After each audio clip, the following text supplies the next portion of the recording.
I wouldn't say fearless. How are you all? Good to see you. I was just asking if anything happened last meeting. Oh no, we didn't have a long meeting, and we didn't have a long conversation about any topic. It was a really chill meeting. Isn't that right, Matt?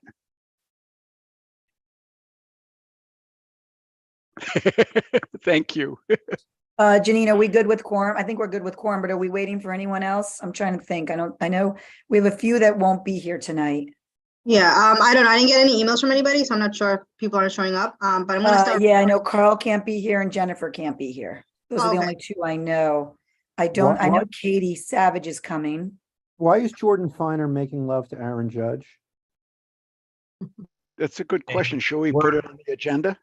May I defend myself? I believe that 9 years and $360 million is an underpay for Aaron Judge. Give that man everything and make him captain of the Yankees. Thank you very much. That'll be my only official comment for the evening. Are we crediting that to you or to Botcher? That's all me. I'm pretty sure if I mentioned Aaron Judge to Eric Botcher, he would go, who? So I'll take credit. Well, Lo, you definitely got his juices flowing. I know you have an introduction, Leslie, and let me make a quick statement first. And then Marty, hold on 1 second. Just hold on 1 second. I just want to make sure we're recording. Yeah, I'm about to start the recording. Yeah, why don't you start, and then I can introduce, or do you want to make would you like to make the first statement, Marty, you said? Or it's real short, and sure. Then I want you to go into what you were going to say. Please notice, everybody, that the agenda has been shortened. All the items that are listed on the agenda would have overwhelmed this meeting to maybe 3 o'clock in the morning or something stupid like that. That's largely due to the work of Leslie and Janine, and I want to thank them for arranging to put off the appropriate things to next month. You're saving our butts tonight because it won't be as long a meeting as it otherwise would have been. Thank you. Sit to. Thank you. Okay, I guess we can go. I just want to thank everyone for attending the December meeting of Waterfront Parks and Environment CB4 Committee. By order of the Mayor of New York City, we are holding this meeting still virtually. We have a heavy agenda tonight, as Marty just talked about. First, Con Ed will be presenting on their EV charging station program, which they are implementing in partnership with the city, and they'll go more into that. Second, we have the U.S. Army Corps of Engineers. They will be presenting on their New York, New Jersey, really their HATS, their coastal resiliency, or their coastal storm risk management plan, which I guess took a bunch of us by surprise. So it's a pretty heady, lengthy, I guess, report. So they will, and by the way, it affects, as I said, it's New Jersey, New York. So it not only does it affect all of New York, but parts of New Jersey. And obviously we will just concentrate on our district and how it will affect our district right now. And these are just the preliminary discussions on this. And I believe the reason why we had it on, or we rushed it on the December agenda, is because there was a January deadline for public comment, and they can correct me, but I believe that has since been put off.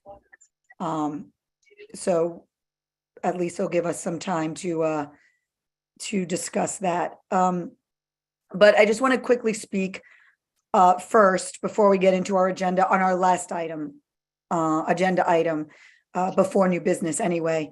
So I want to apologize on missing the last meeting. My daughter was in the school play and was singing her first solo, so I couldn't miss it. It's a plug.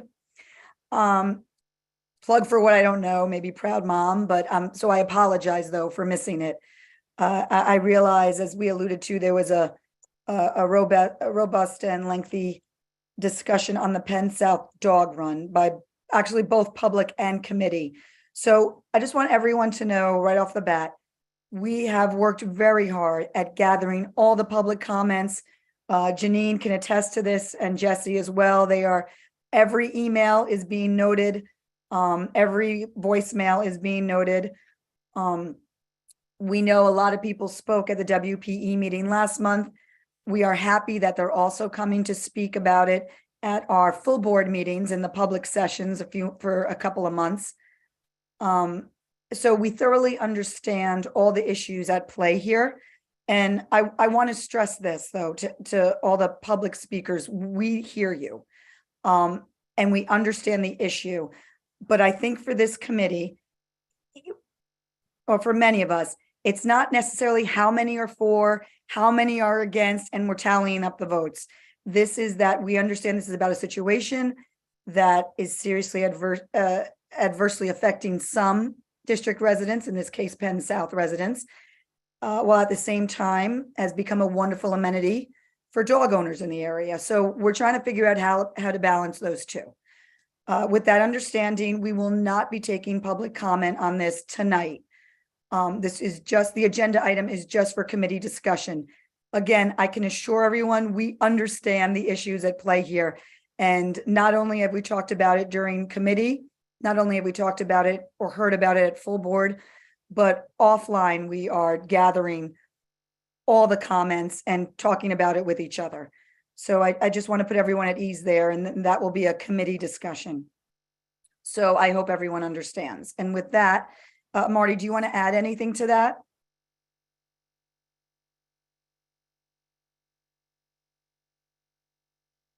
I believe you're on mute.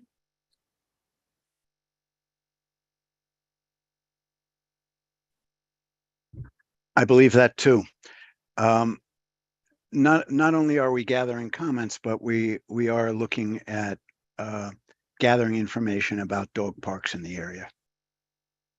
Right. We can do, yeah, we'll definitely discuss at our agenda items, but I just want everyone to understand that we understand. So with that, Janine, why don't we get to our first agenda item, unless anyone have any comments before we get to the Con Ed EV charger presentation? No? Okay, great. Where's my friend Kimberly? I don't know if she's doing the presentation, but I know Con Ed is up. Oh, hi, Kimberly. Hi, Leslie. Thank you for the introduction. Good evening, everyone. My name is Kimberly Williams. I'm the Director of Manhattan Regional and Community Affairs team at Con Edison. And we appreciate you guys having us tonight to discuss our EV charging program. We were with the Transportation Committee last month, and we shared some exciting news recently via a press release just on all of the good work that's going on with this program. Tonight, here with me is Amelia Berman. She's a section manager with our e-mobility program here at Con Edison, and she's ready to go and explain lots of things about the work that we're doing. So Amelia, do you want to just start with your presentation, or maybe just give a brief introduction first? You're muted.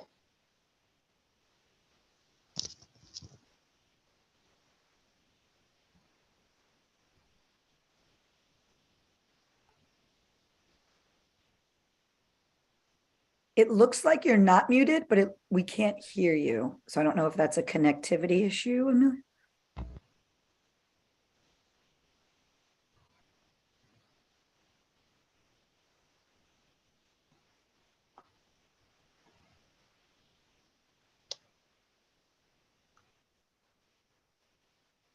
No. You know what? Do you want to try to log off and log on one more time, maybe? Oh, wait, did we just hear you? Oh. By the way, I think the line "you're muted" is like the most, it's like the line of 2000.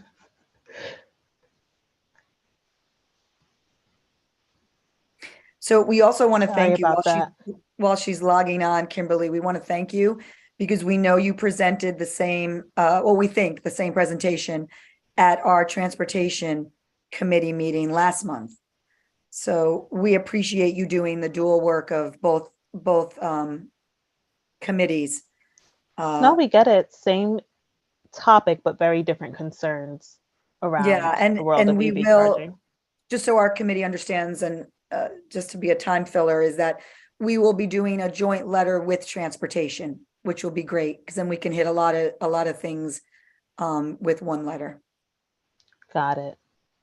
Got it. That's perfect, and that works for us. It looks like Amelia's back on. Let's see if Can the you audio hear is me? working. Yes. Oh my gosh, thank God. Okay, great. I was stressing for a second. Okay, great. I'm gonna just also, let me see if I can share my screen to make sure that that works as well.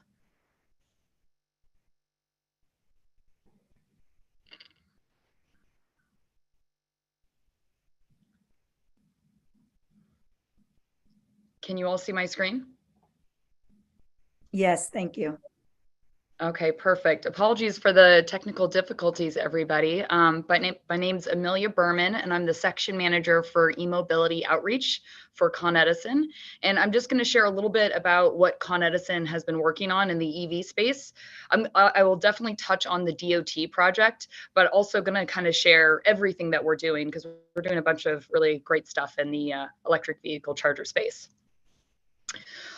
First, wanted to just give you a little bit of background on Con Edison's clean energy commitment and our core pillars.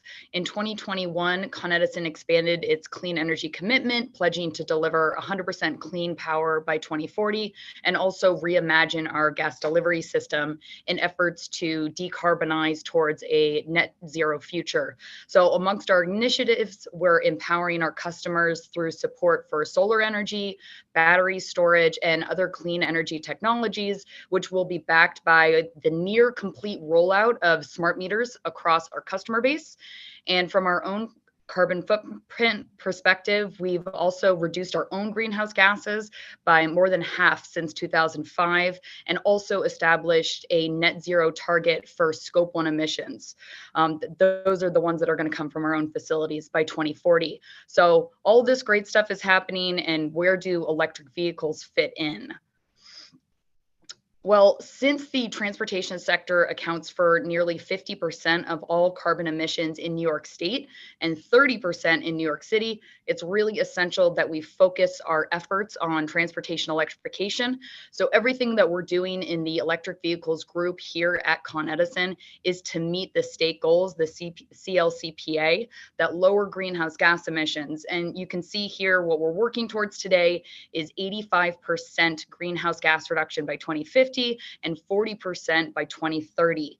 So our aim is supporting our residential, commercial customers and government partners to transition their car, bus, truck fleets to electric, which will improve air quality, particularly in environmental justice communities.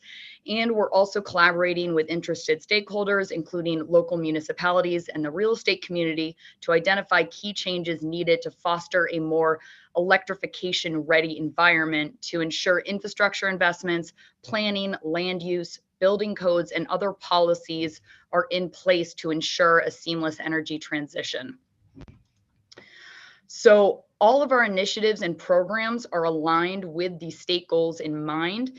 And I'm going to go over each of them in more detail, but wanted to provide you kind of this snapshot of our progress so far. So running down the list, we have our light duty Make Ready program, which we've rebranded as Power Ready, and our medium duty Make Ready pilot program. And those are upfront incentives that developers can use to actually lower the capital cost of putting the infrastructure into the ground. It's a really popular program, a lot of great work going on there. Moving on to the other operating incentives and rates, we have our Smart Charge program, which is our managed charging program. A lot of the New York utilities have these managed charging programs, and its aim is to modify customer behavior to have them charge their EVs off peak, providing them incentives to do so. And this basically helps alleviate strain on the distribution grid. Then I'm going to go into the demonstration projects where there's a lot of innovative things happening, and I'll get into the DOT project, the curbside charging project that we're working on with them. And then lastly, I'll just touch quickly on our customer education efforts to help folks in our territory move towards EVs and transit electrification. So starting off with our infrastructure program first, as mentioned, transportation electrification is a critical part of reducing greenhouse gas emissions and improving local air quality. And we know that the main reason people are hesitant to buy EVs is because it's hard to get access to electric vehicle charging, especially in dense urban places like New York City, where where there's not many private parking spots. Potential EV drivers need to see that there's easy access to charging near their homes and out on the road. So in this early stage of the EV market, we really need incentives to encourage the development of these charging stations. And so the Power Ready program is really a build it and they will come approach. By funding infrastructure upgrades for charging stations, adoption of electric vehicles will increase, which will encourage more charging, which will make it more economic for the charging stations. So the Power Ready program was authorized in July of 2020 by the Public Service Commission. It's a 5-year program that provides incentives that reduce capital costs on both the utility side and the customer side of making a site's power ready to accept chargers. We were allocated about $250 million in funds to meet our 5-year goal, which is to get just over 18,000 level 2 chargers installed and about 500 DC fast chargers installed by the end of 2025. The market response to this program has been extraordinary. Currently, our program queue, we're almost at 18,000 level 2 plugs applied and about 1,600 DC-FC plugs applied. This is the second largest Make Ready program in the country right now, so we're pretty thrilled at how it's going. Getting into the details on how the program works for a minute, the first question we always get asked is what equipment is eligible? And the answer really is any equipment or labor that's needed to upgrade the infrastructure to bring power to the chargers on either the utility side or the customer side. And what do we mean by utility side or customer side? Well, to start with the utility side, everything to the left of the point of entry is utility owned. The utility is managing the construction just like we do for any kind of new load on our system. This includes like transformers, new distribution. Those new business costs are paid for by the utility and are not part of the program. However, anything the customer may request that would go above and beyond that would typically come out of the customer's pocket, but could now be covered by our program. And you can see here the point of entry delineates where our boundary ends and the customer property begins. So everything to the right of the point of entry is the customer side. And as you can see, our program also covers customer side equipment like step-up transformers, panel upgrades, and trenching. This is all construction that the customer is responsible for managing and owning, but our program can help cover some, most, or all of those costs as well. I do want to point out that the eligibility line to the right is where our program coverage ends. Our program does not cover the charger, the pedestal, software, or charger installation costs. Again, we're focused on covering the infrastructure needed to bring service to those chargers. And I touched briefly before, but wanted to mention our other infrastructure incentive program. It's our medium heavy duty pilot program, and it's structured slightly different than the Power Ready program, where here we're just focused on covering any above and beyond utility costs that the customer might have to cover. This pilot started in 2020, and we've actually been able to extend the pilot until 2025. And I believe there are actually discussions right now to potentially roll out a fully funded program targeted at medium heavy duty electrification at some point in the future. And there's absolutely a need for it. And then here's our curbside EV charging demonstration project. I think this is a really important demo in New York because obviously in New York City, we all don't have garages. We don't all have charging infrastructure available to us. So how do we really encourage people to move to EV if there's no charging infrastructure available? So Con Edison worked with partners Flow and the Department of Transportation to install over 100 level 2 EV chargers on curbs throughout the 5 boroughs. I believe at the time we were hoping for a 6% utilization rate of the chargers, and the current utilization rate is now at 25%. So we're really excited about how much they're being used. And I believe we've just completed construction on the 114th plug, which is awesome. So this demo is going to run through 2024. So when all of the lessons are learned, maybe, there's going to be another developer that can work with the DOT that will move forward. And I believe the DOT announced that they're planning on installing 10,000 more curbside chargers, which is huge and very, very exciting. Moving on to our Smart Charge New York incentive program. This program has been in place since 2017 and it actually ends this December. There's going to be a new program coming out with slightly different rules, but the idea behind Smart Charge is really to provide off-peak charging incentives to EV users, EV drivers, and it's really to encourage folks to buy EVs and then charge at better times off-peak.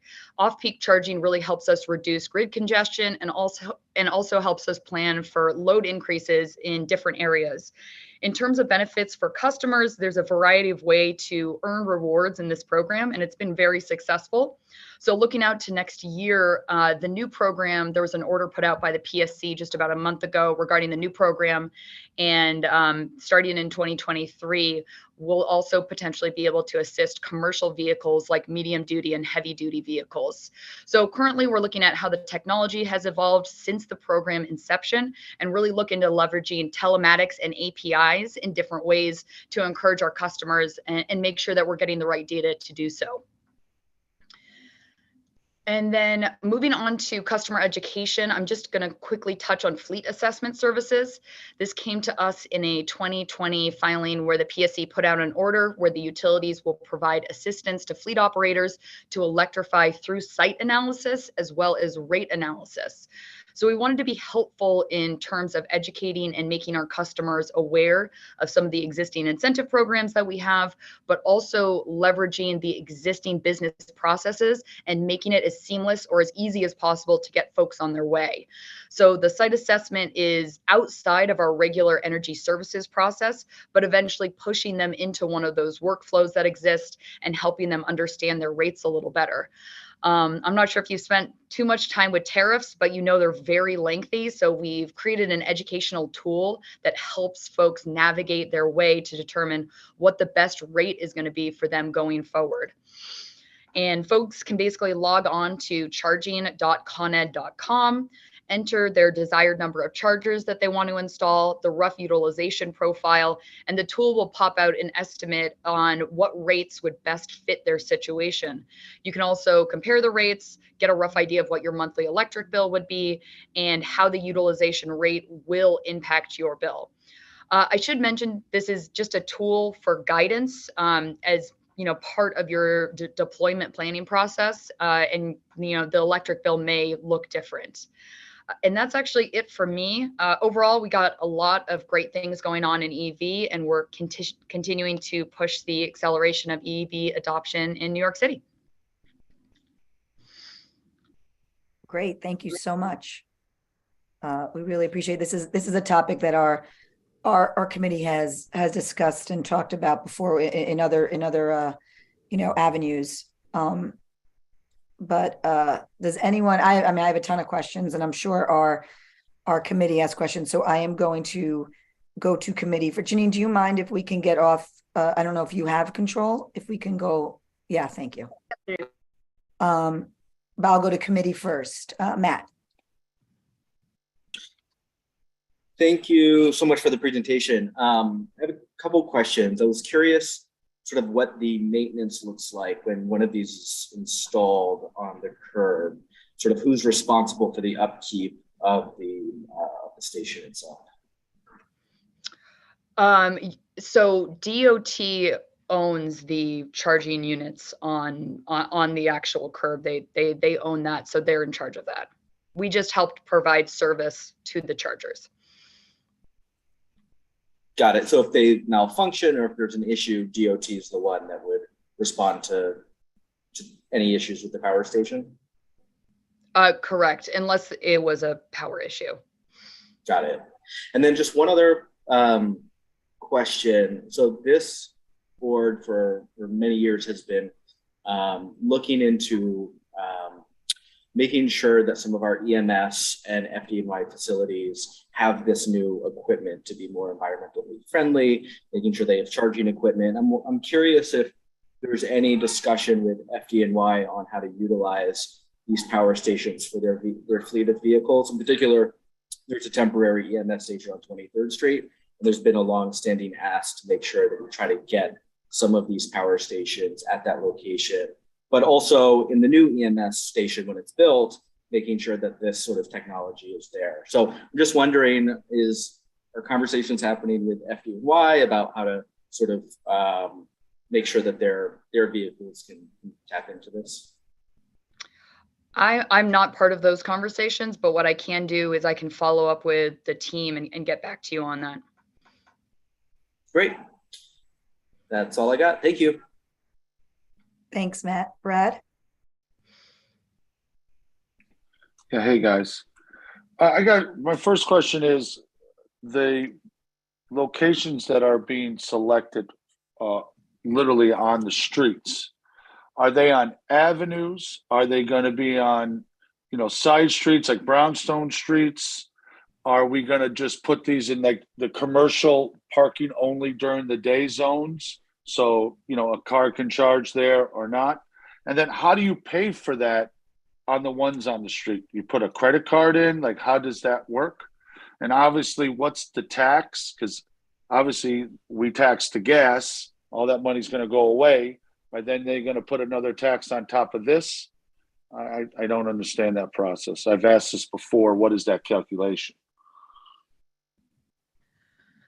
I'm not super familiar with the tax situation of the chargers, but I can find out that information and get back to you. I do know that the site selection involved talking with the various community boards in the different boroughs. And DOT is planning on installing more chargers. So I think they'll probably be doing another outreach campaign to determine where those new chargers are going to be placed. That's correct. Well, I'm sorry, didn't mean to interrupt you, Brad. Go ahead. No, I'm just saying, so like take 9th Avenue. We have a bike lane, and then we have parking, and then we have the roadway. Are they going to stick them in between the bike lane and the parking area? So, for example, I mean, it's really because almost every road in decision, our district now is going to have a bike lane. and those are great. Those decisions really come from the city, and the city, being the DOT, will meet with each community board where they are installing them. So as for right now, the street side chargers in the pilot program in Manhattan, they didn't install any below the park, with the exception of one, which is to service a city fleet. So to Matt's question, that wasn't for FDNY or EMS, but it does serve a city fleet. Outside of that, everything is either Upper West Side, Upper East Side, Washington Heights. They went to each of the community boards, presented their plans, looked at areas, and picked a location where they thought, one, it would actually get people with electric vehicles to come and charge, but also that would work with the community's traffic flow and other considerations. So will it necessarily interfere with the bike lane? I can't say that any that I've seen stopped a bike lane from going, but that would be, I'm sure, part of the consideration. Con Edison does not make the final decision on where any of the chargers go. We look at where our infrastructure would be able to, support. And for the most part, we can build anything out to where that location would be. And with regards to I the get taxes, that. I get the underground work. What I'm saying is we're going to have, for example, 8 of these put in between, 2 streets on an avenue. We're going to have poles sticking right off the bike lane, which are dangerous. I'm just trying to figure out how this is going to work. I also don't understand. I asked, how is it going to be paid? Do you have to also get a parking? You have to pay for parking at the same time. How long are they allowed to sit there? Are they only going to be allowed to be charged overnight during those hours? I've got a lot of questions on just that alone. So yeah, the city has they have mechanisms for regulating how long a car can stay there. You are only supposed to be parked there while you are charging. We also do not deal with any of the enforcement around that. So do people have to stay in their cars while it's being charged? No, you can park your car, start it charging, go handle your business, run errands, get groceries, whatever the case may be, come back, move your car. I believe it does accept credit card payment. There may be other forms of payments involved that are also allowed. And then you have to pay for parking as well. If you are parking in a lot or parking at a metered location, yes. Okay, so you pay for parking and you pay for charging of your car. Mine kind of goes back to Matt said, like we have the police stations, you know, are all their cars that's going to be lined up with charging stations for them? Is the city fleet completely rolling out this? And then obviously we have a massive bus terminal going in. Is that being arranged now to make sure that, because I know we always push for electric buses. I'm just wondering how that's going to work. So I can't speak to the city's plans for their fleet. Once again, that's something that I can ask, or you would have to take up with the individual agencies themselves. With regards to buses, there have been a lot of buses that have been electrified, and we are willing as a company to support the installation of charging for anybody who wants to have EV charging available for them. Mm-hmm. And then let's say I want to start a company and I want to own 20 of these. The ones that are on the street are run by a public agency, DOT owns them, and the ones that are like in parking garages or new developments are privately owned? That's correct.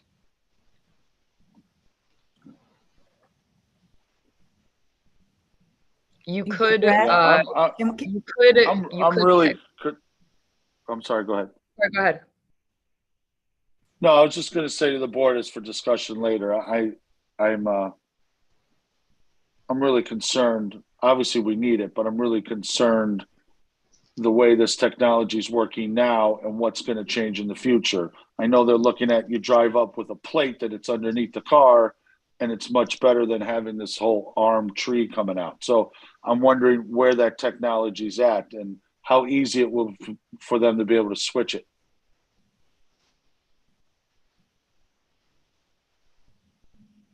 Because right now, like if over by on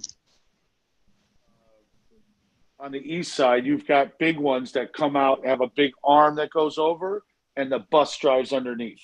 Right? I'm just wondering, you know, how we're looking at this. We're going to put these things all over. How fast does that technology change, and is that really worth it for us? And also, is there charging stations for bikes and for scooters and that kind of thing?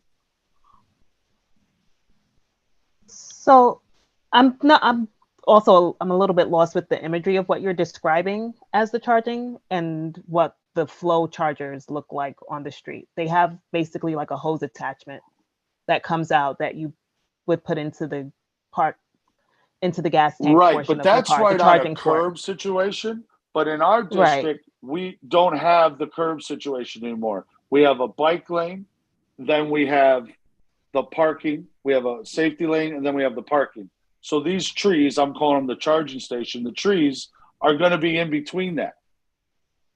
I'm concerned about that. Brad, I think that's what this discussion is about. It's finding spots for these, and it's part of, I think, my questioning. But I think it definitely, Con Ed is here. I think they're doing the electrifying part of it. We need DOT here, maybe at our next meeting, because we obviously have questions about location, maintenance, all stuff that Con Ed really doesn't do directly, but is working in tandem with DOT. So I think if we, as you suggested, work on getting DOT here, I think they can specifically answer more of those questions, because, and I'll let Marty and David go, but I mean, I know my question is, we don't even have one in our district. We don't even have a public, we don't have one, not one in our district. That's curbside or fully public, but I'll get to that later. And I just want to answer, if it's okay with Con Ed. Brad, you said about taxes. I don't believe, I could be wrong, I will double check, but I'm almost certain that there is no tax if you are a private vehicle and you're getting electric for your vehicle. In fact, it's the opposite right now. I think they're trying to incentivize. I think they don't want to tax electric power for private vehicles because they want people to switch over very badly. And they are giving actually. But they tax need the credit. money. And if we sit here and think that they're not going to tax this because you're losing the tax dollars from the gas, it's got to come from somewhere. It So will be, I think I'm it'd be guessing naive to eventually. think that, yeah. I mean, I get the incentive program. I get what you're saying, Madam Chair. I just got one more thing to say regarding the location. For example, the 22nd Street the closure of the road, you know, maybe that's a prime candidate if these are going to be happening throughout the district to put them there as temporary charging stations because it's not permanent parking. And now that's an in and out thing at a slower pace that can maybe utilize these things. So something to think about on a bigger scale. No, for sure. And these are all very valid concerns. And as it rolls out across the city, I do know conversations are held in conjunction with each community board on where a public charger would go. Yeah, I'm just concerned about the design. The one I'm talking about is at the United Nations. Right next door, you've got a big side by the vent there, and it's a big L coming off the curb, and the bus drives underneath it and it connects. And maybe that's a different design we need to come over the bike lane and then plug in. So something to think about. No, understood. That wasn't part of the DOT pilot charger program, though. They didn't install chargers south of the park, for south of the southern entrance to the parks, for whatever their reasons were at that time. Thank you, Brad. Marty?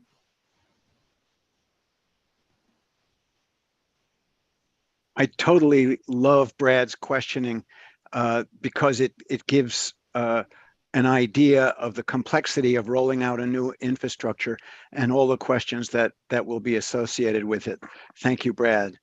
I have two questions, one directly on point and one maybe a sideline. The charging stations that are in place, you said 18,500 level 2 charging stations.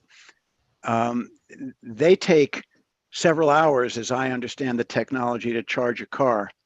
The level 3 charging stations charge a car in a much shorter period of time.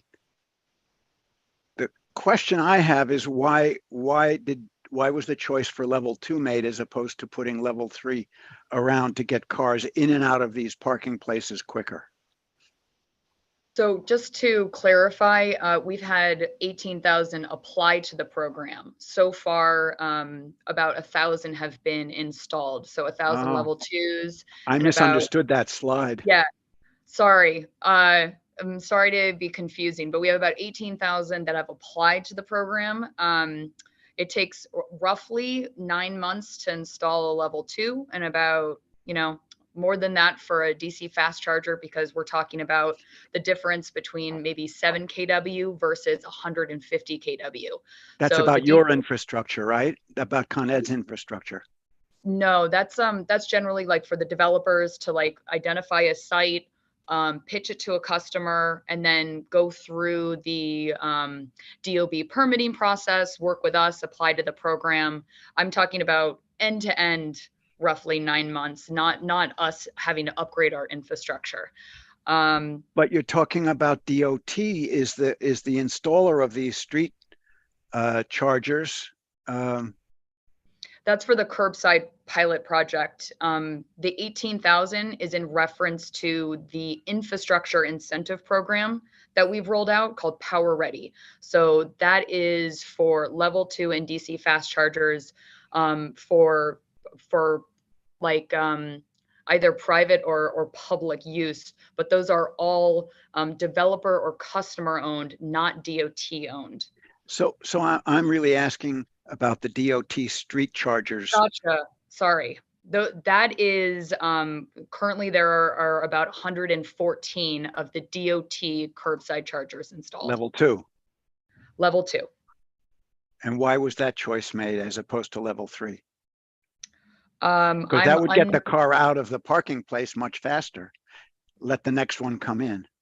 Yeah, I'm actually not sure why DOT selected level 2, but we can find out and get back to you. That Or would Kim, be, I don't know if you have anything to add. I don't know the exact reason why. But Marty, that's what I was saying about the power. You know, we're putting in not the latest and greatest thing and pushing it. That's my concern. and you were also saying, Brad, that as the technology improves, level 2 is going to be moving, I believe, more out of the picture than level 3, even though level 3 takes more energy from the grid. So the answer I got is that we're not sure why it was level 2 as opposed to level 3, and clearly our committee is going to continue to look at it. I would bet that the technology for people to come in to use them will be some sort of scheduling technology that you can do with an app. This is available at such and so a street. You can use it at such and so a time. I know that technology is available. I'd be surprised if that weren't used. May I ask my tangential question? In the first slide that you presented, you said you're going to reimagine the gas system by, I think it was 2040. What can you say a few words? I don't want to take a lot of time with this. Can you say a few words about what that means?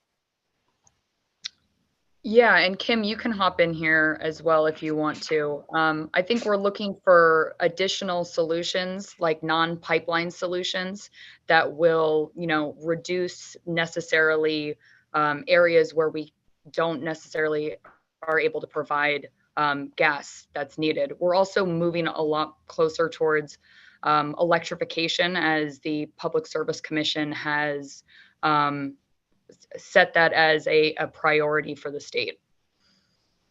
Are you looking at hydrogen? We are. We have not committed to any one solution yet, but we are definitely looking at hydrogen solutions. Interesting. Thank you for that answer. David, you're on. Hi, yeah, thanks for the presentation. This is fascinating. And I'm sorry if I missed it, but what percentage of parking spaces would have charging stations in your vision? Right now it's 114, and the total pilot is for 124. No, I'm talking about the percentage of New York City or Manhattan, say, parking spaces. What percentage of them, of the parking spaces, would have access to powering pylons or stanchions or whatever? You're talking about the curbside chargers? Yes. So I don't have the exact number, but the number is very low. Manhattan right now has about, I want to say 6 public charging stations. But in your plan, what percentage of parking spaces would have charging? It's the DOT's plan for the public chargers, and the percentage is still very low. I can't give you an exact percent number, but if the pilot only took 6 parking spaces across the entire borough, it still remains very low. I'm sure as time goes on, they do hope to increase it. Yeah, I think it would help us to know really what you're talking about if we had a better handle on that. And, it seems like there are problematic issues just in terms of the streetscape. And, if the intention is for a high percentage of the spaces to have these, then how do you coordinate that with everything from tree pits to fire hydrants to I don't know what all? Any light you can shed on that? Do you have any idea what one of these stations looks like? A curbside charging station? Yeah. Sure. Or do you have a picture? There wasn't a picture in your presentation, was there, Amelia? Yeah.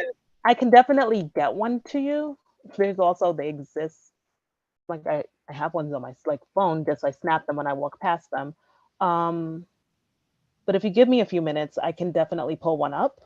And that might also help with some of the understanding of what the arm looks like at any one of these stations. There It is. looks like a very thin phone booth. It's like a very thin, like a phone booth maybe size, but thinner. And it's like a nozzle, a hose, like a gas pump, but it's a plug. I don't know if you Okay. can, this picture might be too small. If you Oh, can right. Yeah. Okay. And the idea is that someone parks there, they charge their car up. Hopefully no vandal comes along and unplugs their car just for fun. I mean, how long would it take to charge a car typically? For a level 2 charger, it can be anywhere from 6 to 8 hours. Very often when people are plugging in at these charging stations, they're not all the way down to 0% power. So it's usually probably like a top off. Okay, and let's say someone just wants to sit there and leave their car for a while. Would that be allowed, or do they have to move on from the charging station after a given amount of time? Yeah, they're supposed to move on from the charging station after they're done. Okay. All right, thank you. Great, Roberta. Thank you guys for the presentation. I have a number of questions, some of them a bit unrelated. Guess the first question I have is related to like the use and allocation of spots.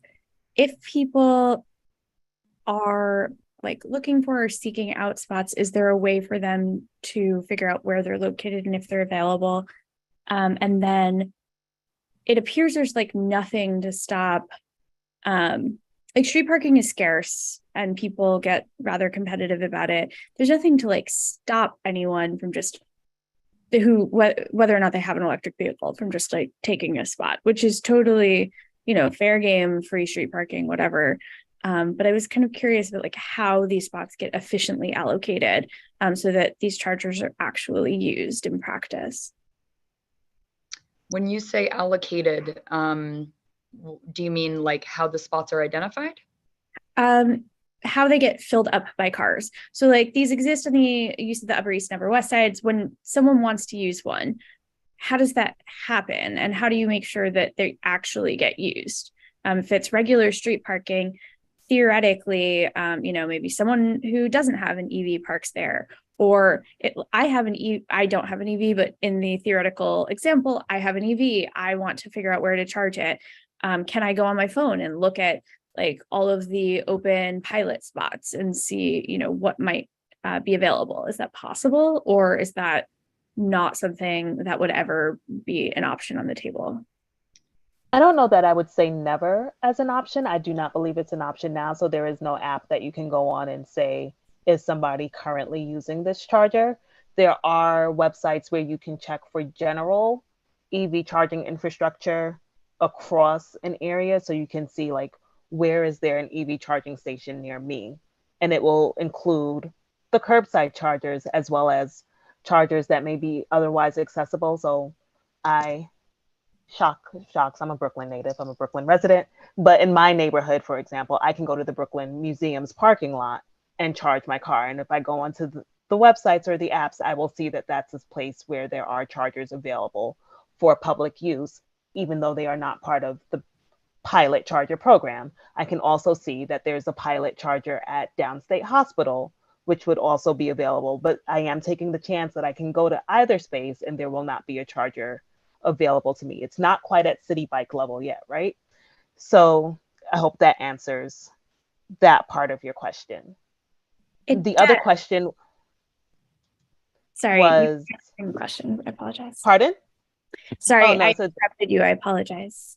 No problem. The other part of your question was around, and correct me if I'm wrong, just, like somebody could park there and not be charging their car. And that comes back down to enforcement. And we don't have a stance or say in how that gets enforced. So I can say that the data we've seen from the pilot program so far does show a really high utilization rate. But I do, like, could somebody park there? Sure, somebody could park at a hydrant, like, and how that gets enforced is not something that I can speak to.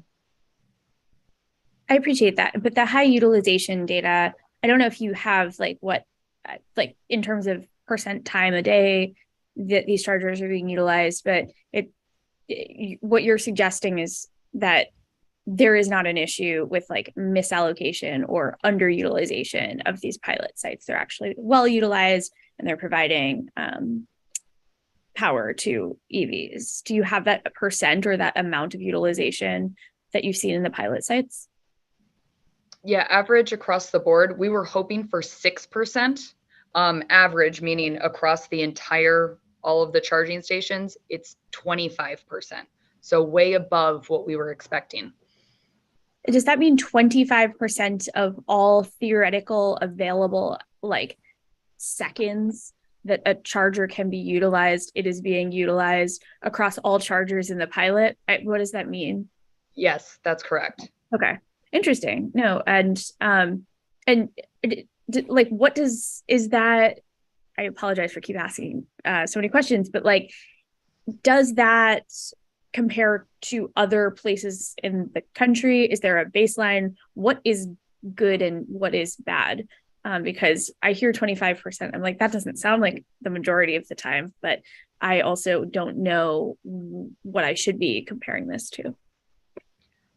I'm not sure. Kim, if you have insight into that, you can hop in. And that's something I can ask the lead on the project and get back to you. I appreciate that. I don't have the numbers to compare across states. And then I had one final question, which was just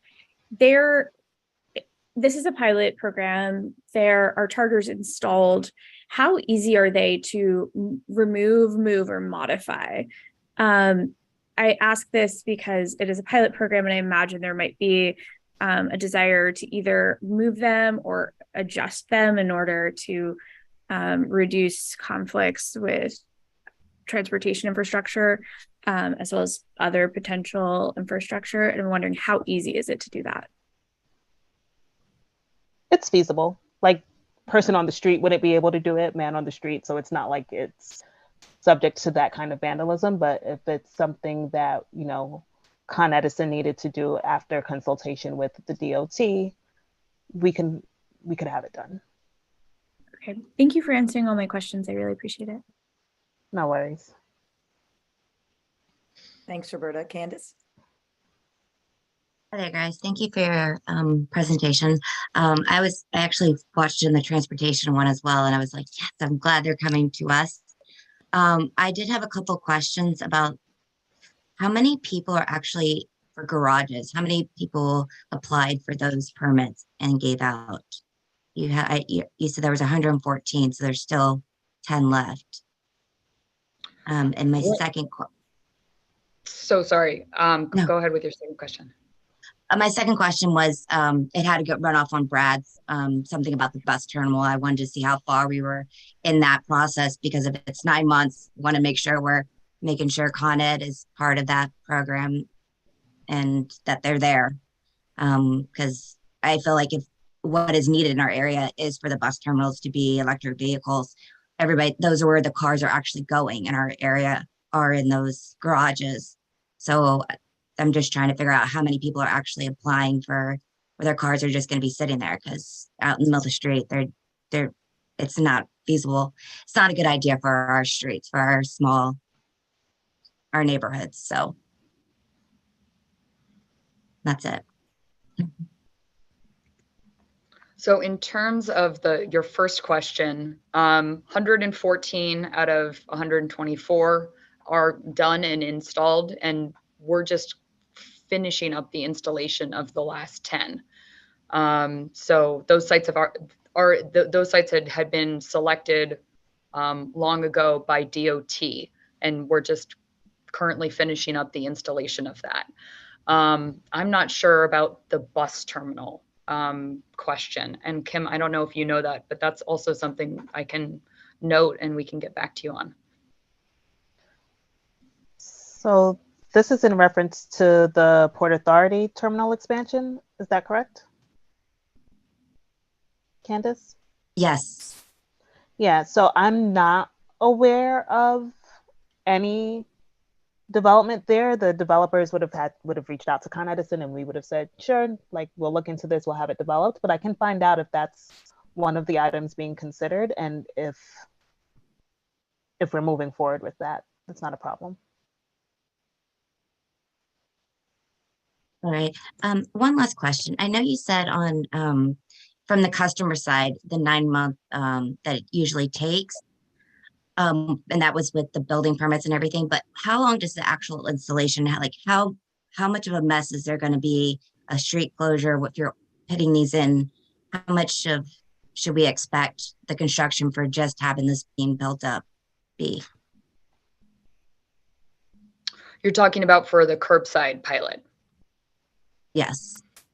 I'm actually not sure. It really depends on what service is currently there in the street. So it could vary greatly. You know, sometimes you don't really need to dig up, you know, a whole section of the sidewalk.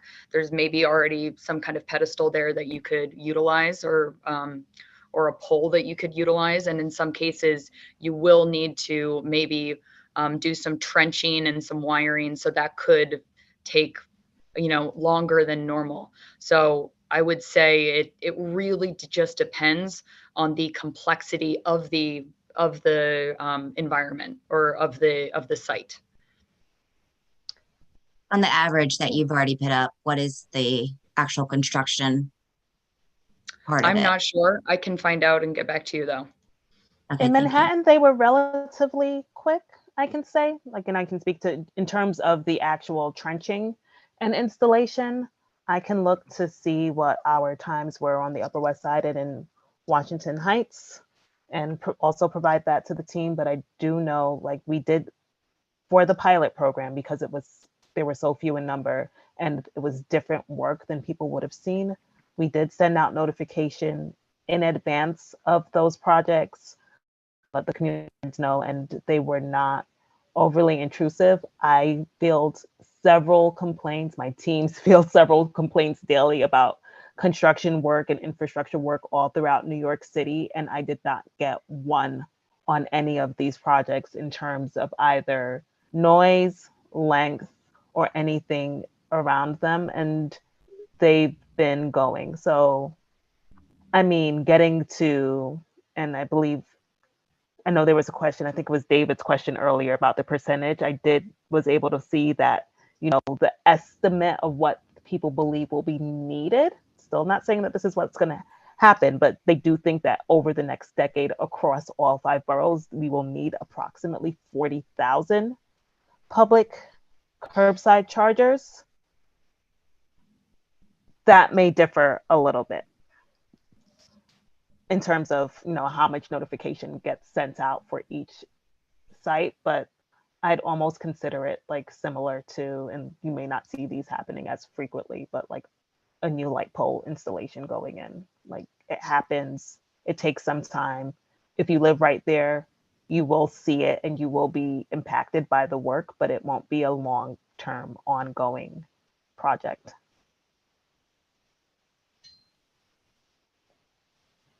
Does that answer your question, Candace? Are you okay with that? Okay, great. Brad, is your hand up again, or is that from before?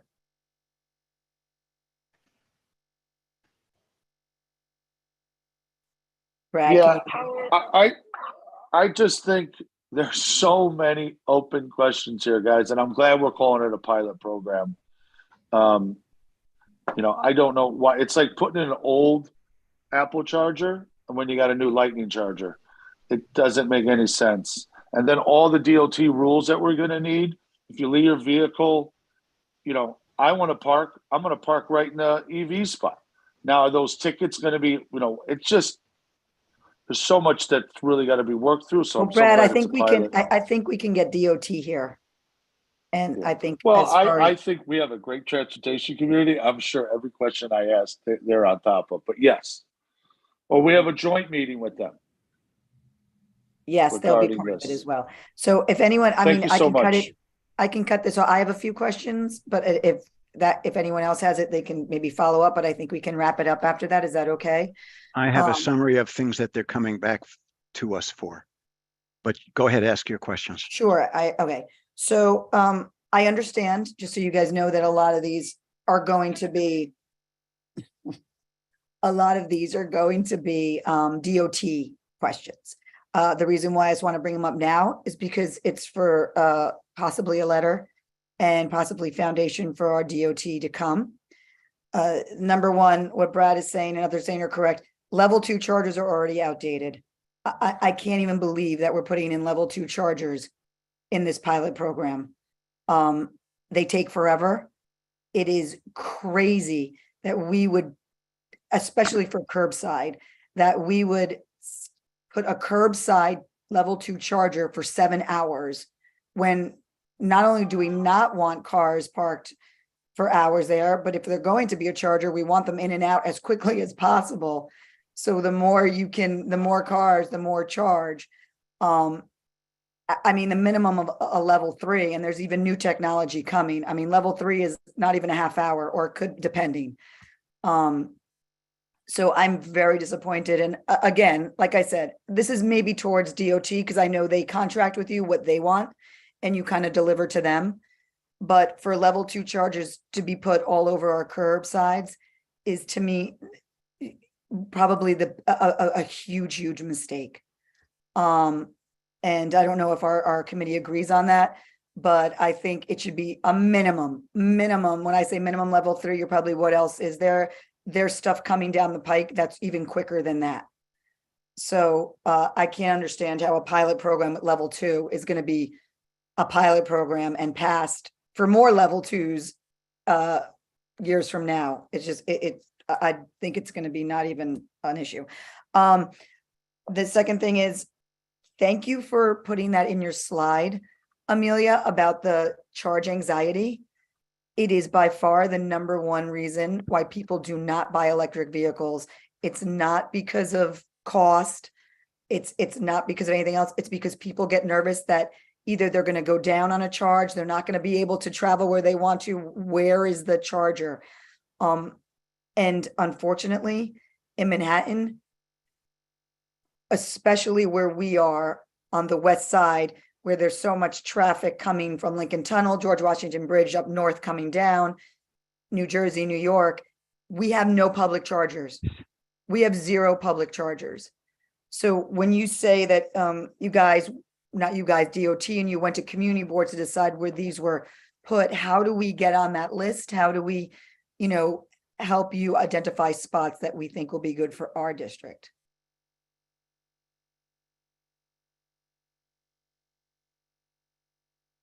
I'm just taking notes to make sure I'm capturing all of your questions that have been asked. I'm not sure what the exact process is. Kim, I don't know if you know what the protocol was when DOT did their rounds the first time, but that's something that we can follow up and let you know. No, and I will say that this sentiment is not only coming from Community Board 4. So it definitely is something that is felt around Manhattan, and we're willing to share that information and feedback as well. Yeah, and like I said, I understand that's a DOT thing. You guys aren't you're not telling them where you're putting it, they're telling you. So I get it. I just want to get on the record to saying that I don't think our community board, at least not this committee, was consulted at all by DOT on where electric charges would be. My second thing is, I understand that curbside is what's going on now. I understand they're all over Paris with curbside, these chargers. I understand Boston is getting a ton of them now. I know we have concerns, as other people said, with bus lanes and bike lanes and other infrastructure that we want to put in. And it's hard because we are trying so hard to get people to turn over to electric, and anything that helps will help. But have you guys looked into lots, public lots, like plots and I'm not talking private, I'm not talking parking lots. I'm talking areas where the public can come do a level 3 quick charge, get out. Like in Europe where they have mobility hubs. Again, I'm not saying this is you guys, but it is because you have to kind of sign off on that infrastructure. So there was recently a charging hub completed as part of the Power Ready program through Revel. It was at a Brooklyn site, and they installed 25 level 3 DC fast chargers. And that's open to the public, so the public can come and charge their vehicles. And I believe they pay, you pay a small kWh per hour. So we are seeing more and more developers reach out to us interested in developing these kinds of charging hubs throughout our service territory. And we are absolutely working very, very closely with them to make sure that they get the power that they need so that they can stand up these sites. Okay. Yeah. Like that's exactly what I mean. What you just said is exactly what I meant. And again, we'll talk to DOT about this because we have a lot of space. Listen, to put car charging stations in the middle of Manhattan is very tough. But once you get more, and in our case, west, it gets a little more and more less congested. And believe me, Lincoln Tunnel traffic notwithstanding. But I'm talking about the areas like 11th Street, 10, that area, those areas with some emptiness could be sites. Let me see, what else did I want to, so I just want to make one, you guys don't provide, you said you don't provide the chargers themselves, right? Just the connectivity and the infrastructure to go to the actual physical chargers?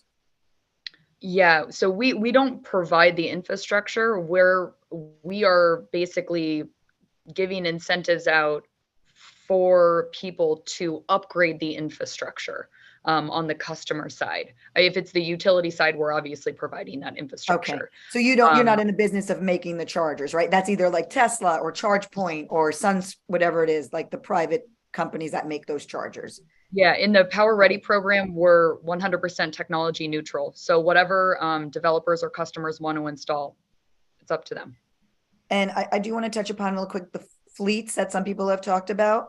Have you guys talked, and I know this is not necessarily part of the main part of your presentation, but if you talked to the local, EMS, I think Matt, you were talking about this, or the post office, are there any plans to go in like to these garages to electrify them first, or not first, or I guess maybe simultaneously? So I would have to check to see what conversations are happening on an agency by agency level with regards to them electrifying their fleets. I would say that generally speaking, if one approached us, we would see what we could do to work with them. Okay, again, please understand, we know this is not necessarily that, you're giving the answers, but I just want to lay the foundation for, like, if we write a letter or if our next meeting when we have a follow-up. So I do get it. Like, you're probably like, why are they asking us where the chargers are getting put when that's totally not us? But it's helpful to know what the process is and that you're working, I guess, with DOT to kind of move it along. You said there's 124 curbside chargers in the pilot, or at least that's the end number. Is that for all of New York City or Manhattan? That's all for all of New York City, all of yeah. Okay. How do we speed that up and get like maybe 5 million more of those? I'll add that to my list. I'm kidding. I know. I think that's it. I think we just wanted to make points that, I think there's an urgency for it. And I think you guys know that urgency. I heard it when you were talking about it in your presentation. It's really discouraging when you say we're going to level 2s and that's going to take 9 months. I mean, there is literally nowhere to charge in Manhattan unless you want to pay for a private parking garage, which they charge you like double for the charging and then plus the fee of the parking garage, which is not accessible to people that we want to get this accessible to. But if anyone else has any questions, I have a lot of questions, but I know it's not really you guys. So I understand that. I really appreciate that you came here to give the presentation because it'll lay a foundation for us to when we have the necessary players moving forward for like the real placement questions. So if I may, you've offered, I really think your presentation is terrific. This is getting our feet wet, and I thank you for it. The list that I have compiled has 7 items on it that you promised to get back. There may be others. It's the Port Authority bus terminal, talking with city fleets, what's going to happen with taxes, how good is the 25%? You're going to compare it to other cities. What is the installation time of the average installation time of a charger? And how do we identify spots in our district? And I know Brad asked a zillion other questions that I didn't include on this list because the questions are going to keep coming, but my list are the items that you just heard me speak. Okay, I think I have them all, and I will definitely endeavor to get them back to you, if not by tomorrow, by a point in next week. And Marty and Leslie, I know you guys have my contact information, but I will, go through the typical channels of working with Janine and Jesse. I do want to touch on, there was one question that was asked earlier that was just like, I think it got brushed over, but just, yes.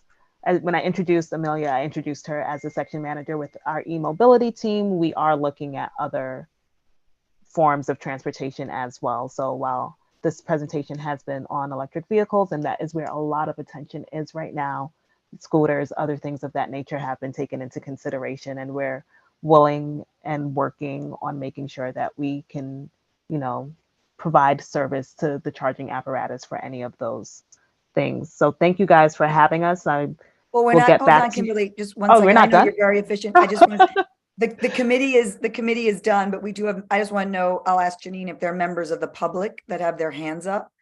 Yes, actually, on this topic alone. Yeah, so Christine and Mike from the board actually have their hands up, so I'm going to bring them over. Oh, awesome. Thanks. You're welcome. Hopefully the questions will be not repetitive of the information that's already been shared. Yeah, and also I do want to remind the committee, I mentioned before, this letter, at least this initial letter, will be in conjunction with transportation. Christine?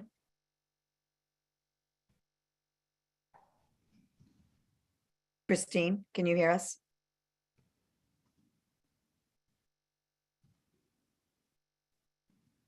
You said 25% utilization.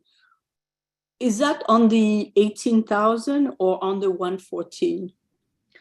On the 114. On the 114.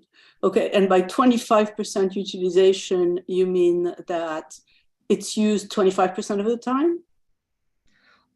On average, across all of the chargers, the average utilization is 25%. Of the time? Of the time. Yeah, of the time, okay. All right, and then are you doing anything with the ship terminal and to electrify the ships with ESD? Brad, how come you didn't ask that question? I'm unsure, Kim. I don't know if you know about that, but I can add that to the list. I think it's a different section, but yes, a different Con Ed. Well, it's transportation, right? Big boats coming in, but I think we should. That should be another question to raise that, and then Leslie and Marty, as we are saying appropriately, that we want to have chargers. I don't know that we want level 2 chargers, right?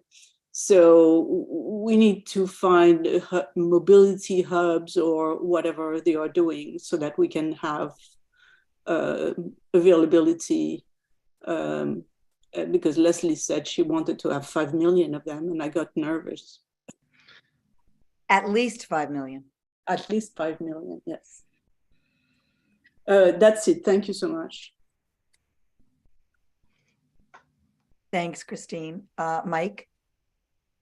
Yeah, hi. 25%. That sounds like voter turnout, so it's not that shocking. But I'm curious to know, you know, do you folks reach out to, say, gas stations, which is a logical place, you know, to have a charging station, you know, a fast charger? We've only got a handful of gas stations in the city, and the more people who have cars and fill up their gas tanks may find it attractive to see that there's an EV station there, right? Could change some minds. And I think of my own son, right? Who I'm pushing to get his next car as an EV vehicle. So, and then there are the parking garages, you know, the private parking garages, the public ones. There's another place that folks should reach out to and encourage them to have these charging stations there. And I've talked to the folks around here on 10th Avenue and told them that it would be, you know, when Tesla had their showroom here on 25th Street years ago, I spoke to the owner of the parking lot that my son uses, and I said, hey, look, you know, you should put in a charging spot here in your garage, and all those folks who buy Teslas can come over to you and blah, blah, blah. So do you reach out to those places, gas stations and parking lots and all? Yeah, so not part of the curbside pilot project, but part of the larger Power Ready program, those 18,000 plugs that we were talking about. Those are coming from garages, those are coming from gas stations. We're seeing a really great mix of other parking areas that are going to be participating or are already participating in the program. And I absolutely agree with you. The more we can place them in visual areas where people can see, you know, the more comfortable people will get with moving towards electric vehicles. Well, that sounds great. Thank you. And Mike, I just want to follow up on that. The chargers, unfortunately, that are in the private parking lots, like you see the park and share, all that stuff, the private ones are, they're not real charging stations. They're like your home garage. They're like putting up home garage charging stations that are not even level 2, right? I mean, Amelia, unless some of them have the fast chargers, but they're the long charge that take hours and hours. And there's an accessibility question. But yes, we need Amelia, one other thing, Amelia.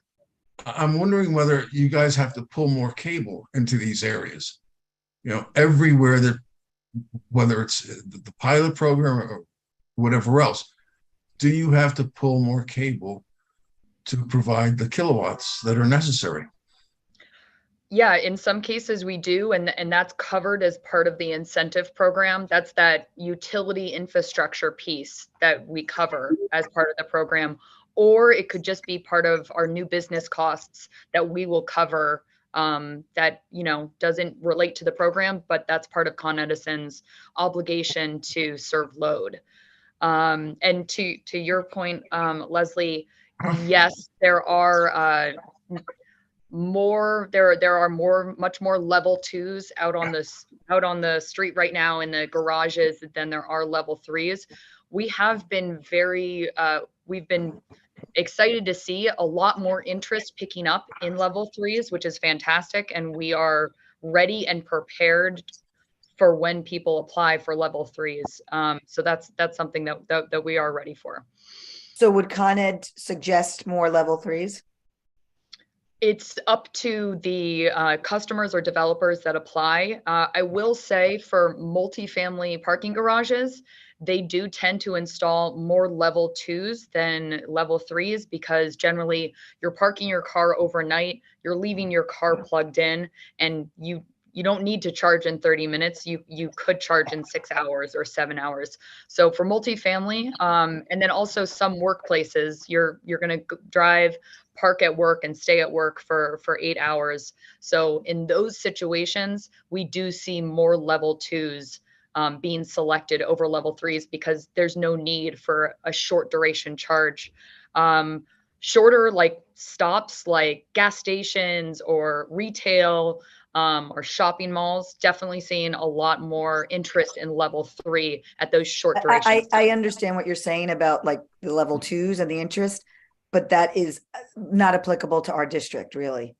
You know, the family, you know, a house that puts it in, or the workplace where people come and go into their work garage. I mean, there might be a few around, but when we're talking curbside, if that's the pilot, I mean, that is, you know, I mean, I kind of said it's a shame that curbside is level 2 because you're just encouraging people to be there for 6 hours, and I would think it would be the opposite of what we were aiming. But like I said, we could take that up with others in charge.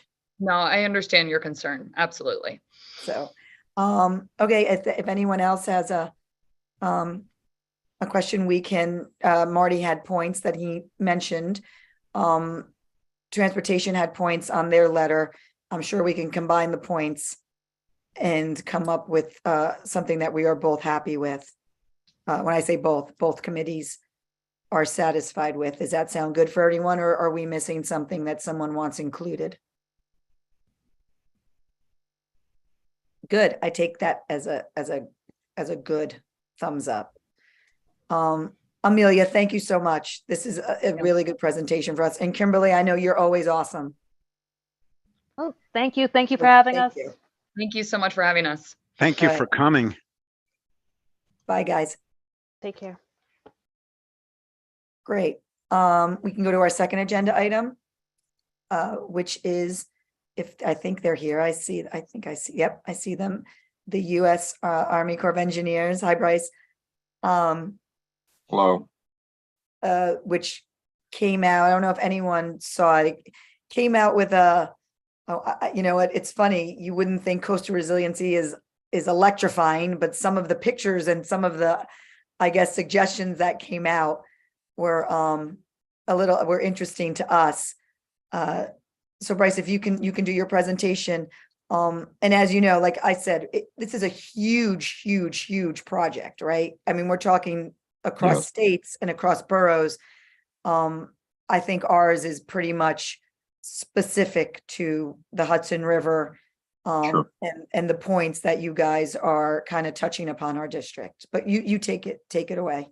Sure. Let me just get the I'm sorry, Bryce, one moment. Leslie, was there a letter voted on for the Con Ed?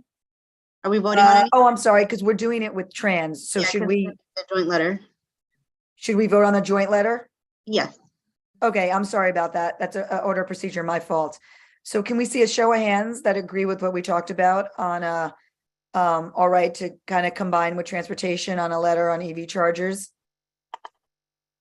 All in favor? Leslie, I'm going to say I'm present, not eligible. Present, not eligible? Yeah. Okay, sounds good. Anyone in opposition? Con Ed is a client. No opposition. Anyone abstaining? Or present, not eligible, like Lowell? Okay, great. That passes with one present, not eligible. Janine, thank you so much. Got it. Thank you. I'm sorry, Bryce. I didn't mean to cut you off right at the beginning there. Nonsense. I understand parliamentary rules. Sharing my screen now. I have it's a 40-slide presentation, but a lot of the slides I'll kick through pretty quickly because they're other areas, but I do want to provide kind of the full picture of what the plan is and the study to the board. So if there are questions, I guess it doesn't look like there's a chat function, but there are several others from the New York District online, and between myself and them, we'll try to answer questions however we can going through. Agenda, I'll just talk a little bit about the study background. It's been going on for several years. We were paused for a couple of years, so we got resumed this year, so it might seem a bit sudden for folks, but we have had several meetings in the area, scoping meetings back in 2017, and we released a draft or an interim report, we called it, in 2019. So the alternatives that we're laying out aren't new, but they might be new in terms of, this is the first time that our agency has kind of proposed what we think is the best solution. We refer to it as a tentatively selected plan. I'll go in a little bit further detail on that, and then the schedule going forward on the study. It is a fairly large study. It's designated a mega study within the Corps. The study has been done in full partnership with the two states acting through their environmental regulatory agencies, DEC and DEP in New York and New Jersey, respectively. It's also being done in full partnership with New York City's mayor's office, as well as the New York State Department of State, and we greatly appreciate their partnership on the study. They actually have cost shared the study. The two states have up until July of this year, when the study was converted over to be 100% federal funding with funds that were provided in response to post-tropical depression Ida from last year. With that and with the appropriations, we were able to get just regular appropriations this fiscal year. We were able to resume the study and get to our tentatively selected plan milestone, which occurred in July. And then we released the draft report, which has been out since late September. It's available at the website that's at the link at the bottom of this page for review. The report itself is over 500 pages, and it has over 3,500 pages of appendices. So it's a massive amount of information. It's a comprehensive study that covers the entire area that you see shaded on the left graphic. All of New York City, all of the tidally affected rivers leading into it, which includes Hudson all the way up to Troy Lock and Dam, and a large portion of northern New Jersey along the coastal areas susceptible to coastal storm risk. So this study was one of 9 focus area studies that came out of the Corps' comprehensive study that was done immediately following Hurricane Sandy. It's not been an area that we've comprehensively evaluated before, so that's why it was identified as a focus area. Even though there are a number of projects that the Corps has built within the study area, prior to Sandy, and of course after Sandy, a number of additional ones, and a number of additional projects and efforts done by various agencies and organizations to try to improve resiliency and coastal storm risk management, which we try to take into account in the study. So this study is somewhat of a safety net to all of those other actions, trying to find where there's still exposure to coastal storm risk that has not been addressed by any of the other agencies' plans or our agencies, and try to come up with a framework that kind of best fits those areas where there's still coastal storm risk, and hopefully not doing too much redundancy with what has already been put in place. So they're very large conceptual alternatives. It's our very first proposal of what we think is the best solution from the federal perspective. But we have not nearly as a lot of details on the specifics to which a lot of community boards have asked us about previously. So I'll just say that up front, that for a lot of questions that you might have in terms of the details of elevation and exact location, we have layouts, we have initial ideas as what type of features might go in different areas. And it primarily is in that 34th Street down in Manhattan Community Board 4, where we have features in our tentatively selected plan. We have had a number of virtual meetings. We'll have some more. We have our first in-person meeting planned for Thursday of next week at Bowling Green, the Alexander Hamilton Custom House there in the afternoon, where we'll be providing largely the same information along with poster boards and also renderings of what the shoreline might look like from various locations that we're working on now in advance of that meeting. I don't have those graphics to show tonight, though. I apologize for that. We will be having additional meetings throughout the study area as well. And to the extent that any other community boards or organizations request, we're also doing a number of engagements like this one to try to get word out on this. The last point I'll make on this slide is that the comment closing date that we have now is January 6th, but we have gotten very good news in the last couple of days that a request to extend that we sent to our higher authority offices, it looks to be approved favorably. And we expect to officially be making an announcement in the next day or two, but that's probably going to be extended out approximately a couple months. So there'll be more time for public review and engagement on that. So if the community board has the opportunity over the coming weeks and months to look into the report in more detail and has more questions, we would welcome them. But the whole point right now for outreach is to try to get as much feedback as to what different folks think in terms of features they like, they don't like, why they don't like them. They think something else is better. We won't have a lot of answers at this point because right now it's really trying to decide which of the different alternatives we should really dig into further detail. And you'll see in these alternatives that they're pretty diverse from each other. The existing area, I won't get into too much detail, but it's relatively apparent that it's a highly urbanized area, millions and millions of people at risk.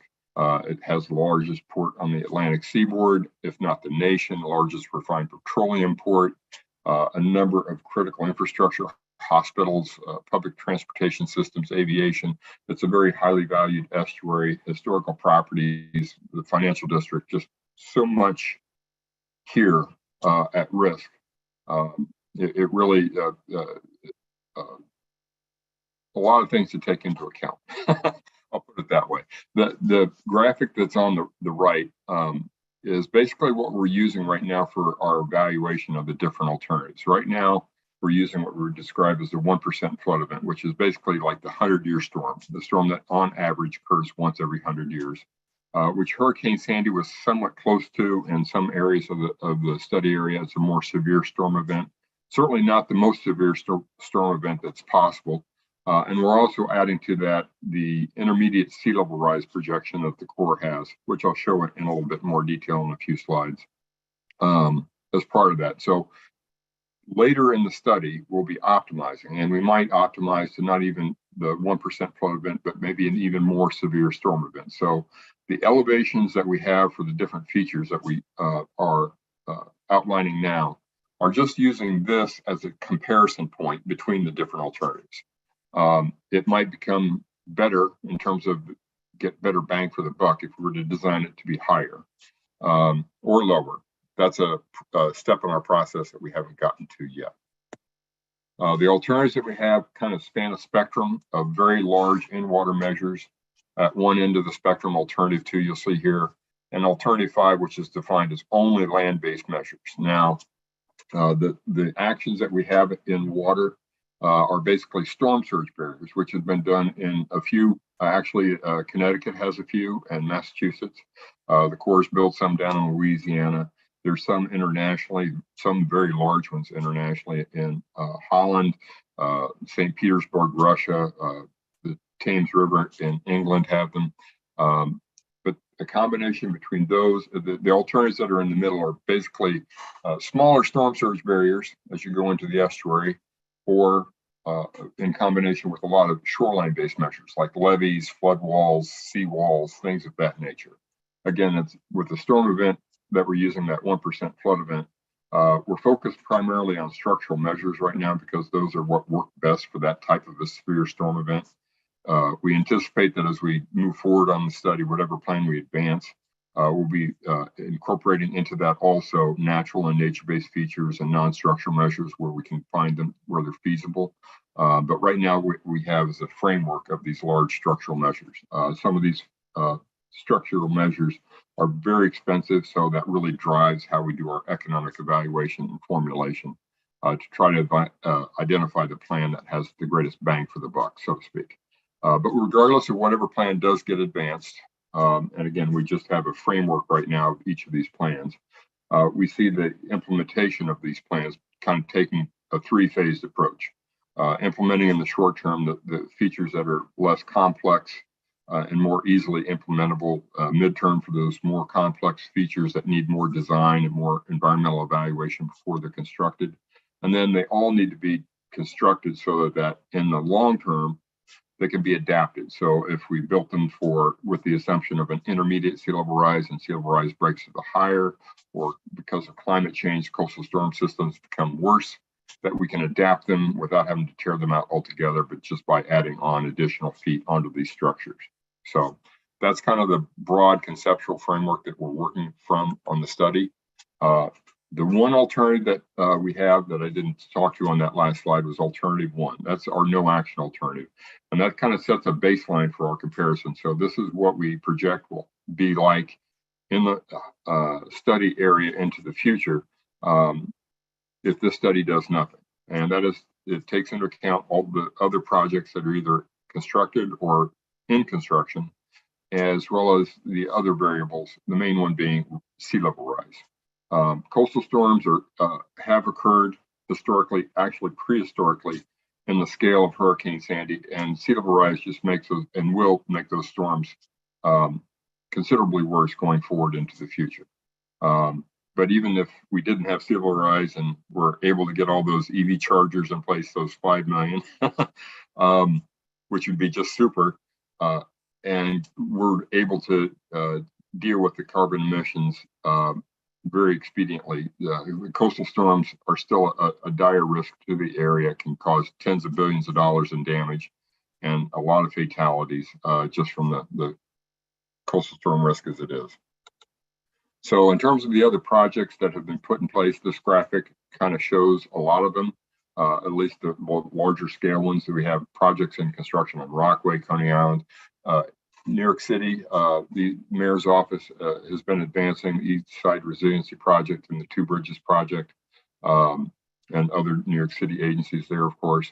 So these are projects that we've assumed to be in place, and so we don't double count benefits from our alternatives from what these projects are meant to address, just so we have a good apple-to-apple comparison. And as these projects are done and new projects are added to this list, like Battery Park City Authority is doing some construction work on their section of the shoreline there, south of your community board area. So we need to fold that also into this assumed future with that project condition list. Sea level rise is the other main variable I was mentioning. This slide kind of shows a lot of information. The boxes in the middle, the light gray boxes, are basically our time period that we have for doing the study. And then that leads to a phase which is we refer to as the PED phase, pre-construction engineering design, where we, assuming we get authorization to proceed from Congress in a federal law following this study, we would do design on the various features that are put forth that are recommended by the Corps from the study. And with non-federal sponsor support, we would do those design on those and start construction, which we assume on all the alternatives to begin in 2030. And then we have a base of 14-year assumption. Some alternatives have a much longer construction time period because they're very large scale and very high cost. Some have less, but we have a 14-year construction period, which defines a base year. And it's at that point that we have our 50-year economic period of analysis. That's where we assume the costs for doing the construction of that alternative, as well as the benefits of creating that alternative. But we recognize that whatever is put in place will not only be in place for that 50 years, but pretty much permanently. So we assume operation, maintenance, and adaptation will go on pretty much throughout the longer term future.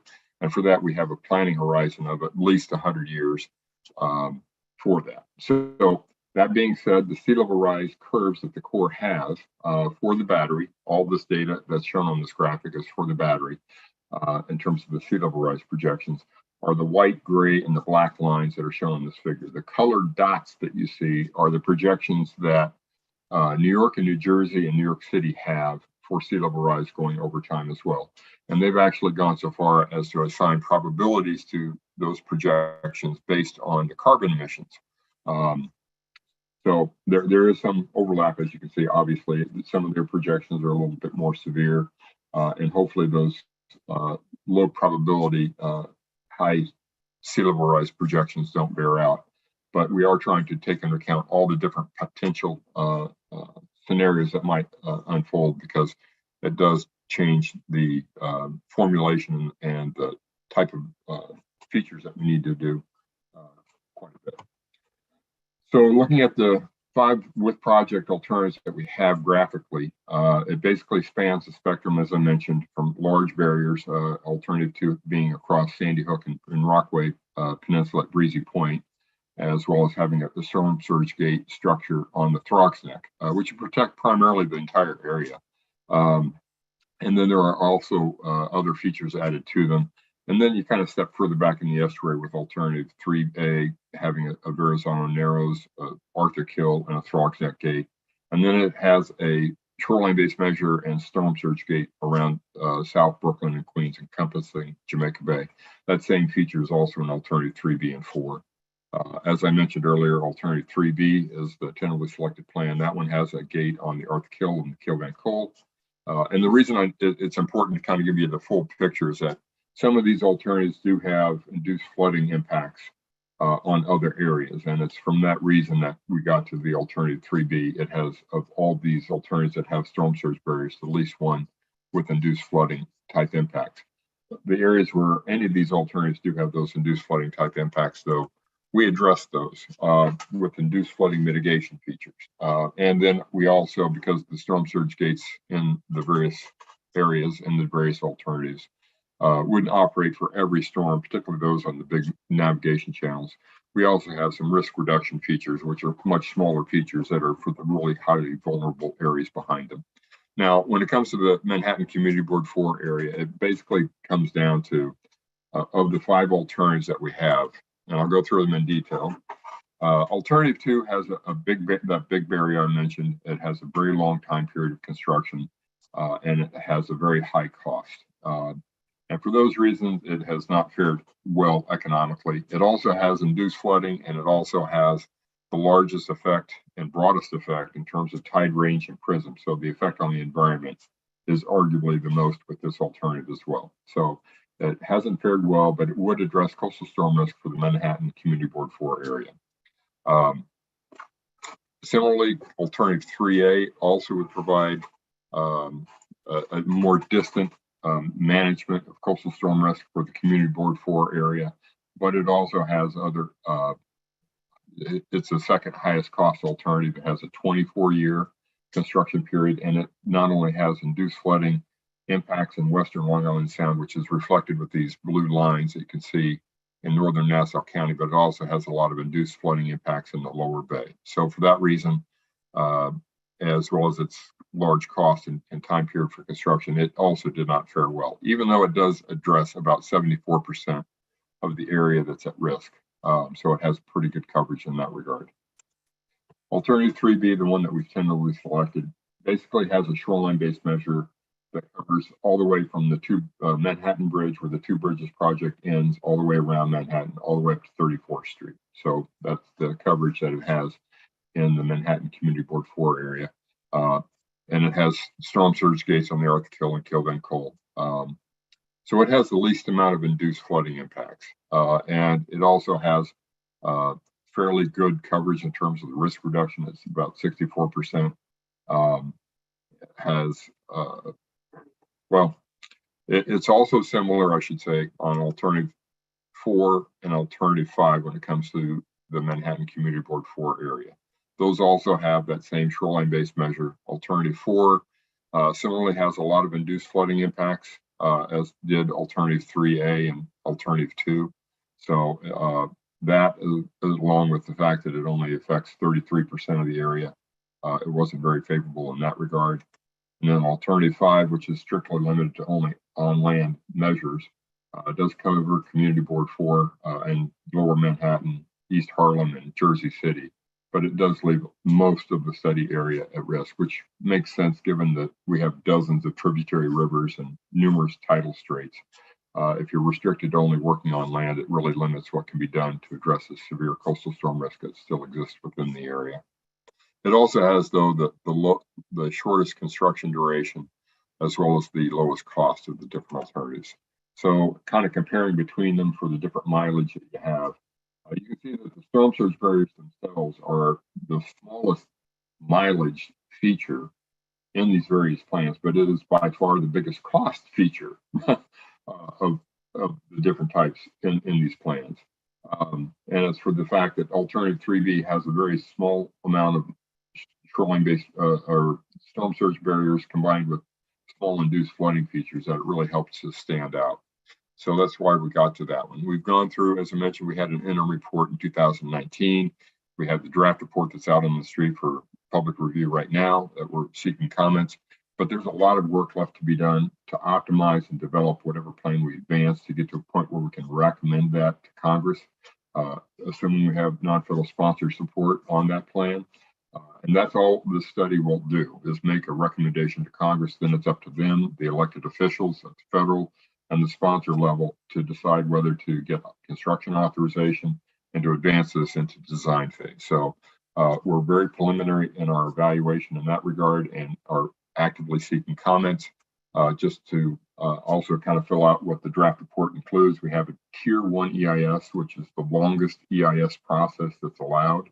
So we've been using existing information and trying to evaluate all the different type of factors in the existing conditions. You can see there on the left, which is described in Chapter 2, both from a construction and an operation and maintenance, looking at the resources, the type of measures, and coming up with basically a scorecard ranking that kind of evaluates each of the alternatives. Alternative 3B fares fairly well in that. Some of the alternatives a little bit worse. So it takes into account a lot of different measures. I would also point out that people want to learn more about the plan and the study. In addition to the reports that we have on our website, we also have an interactive GIS website that you can go through. The link is there at the bottom of this slide that kind of shows. And you can also find this link on our website, which I'll show here in a little bit. That you can interact and go in on almost like a street level view and see these features in the different plans in a little bit more detail. Just to summarize the cost, like I said, alternative 2, very high cost, very long construction period, down to alternative 5, very lower cost. But even there, you're still talking on a present value basis, $25 billion. So these are huge projects. Any of these alternatives, and given that they all have multiple features within them, it's a mega study as we designated it for good reason. The main reason that we picked on 3B, at least economically, is basically it has the greatest net benefits, which is basically on an average annual basis, it has the 6.3 billion of benefits with only 2.6 billion of cost. So when you subtract those two, you get the biggest bang for the buck, 3.7 billion annual benefits from alternative 3B, which is greater than any of the other alternatives, which is one of the primary reasons it was selected. And it also has, for those that like to use this, a benefit cost ratio of about 2.5. So as I mentioned, it has 8 features. I'll go through slides on each of them fairly quickly, but I'll focus in on the one on Manhattan on the shoreline. It's worthwhile to note that these are not small structures anywhere. And you'll kind of see that in some of the crest elevations that we show on these things. So what we're talking about in Manhattan in alternative 3B is largely building some type of combination of promenades, flood walls, levees, similar to what the East Side Resiliency Project has done, but kind of completing around the area of Lower Manhattan where it has coastal storm risk going in, considerably. So the Arctic Kill and Kill Gun Coal, large barrier systems there, a lot of risk reduction features behind them. Those are renderings of what those gates might look like. You can see the crest elevations for these are about 19 feet for the currently selected design storm. And so the on-land structures are actually a little bit higher than that because they have a design criteria that allows for less overtopping. You can have more overtopping on storm surge barriers because if they get overtopped, it just runs into the bay where it can capture those flooded waters. Again, a lot of risk reduction features associated with behind these storm surge gates. Some non-structural measures we identified in this alternative as well. The feature in South Brooklyn and Queens, also storm surge barrier and a very long system of shoreline-based measures, risk reduction features, and there's also some induced flooding features for the Breezy Point community.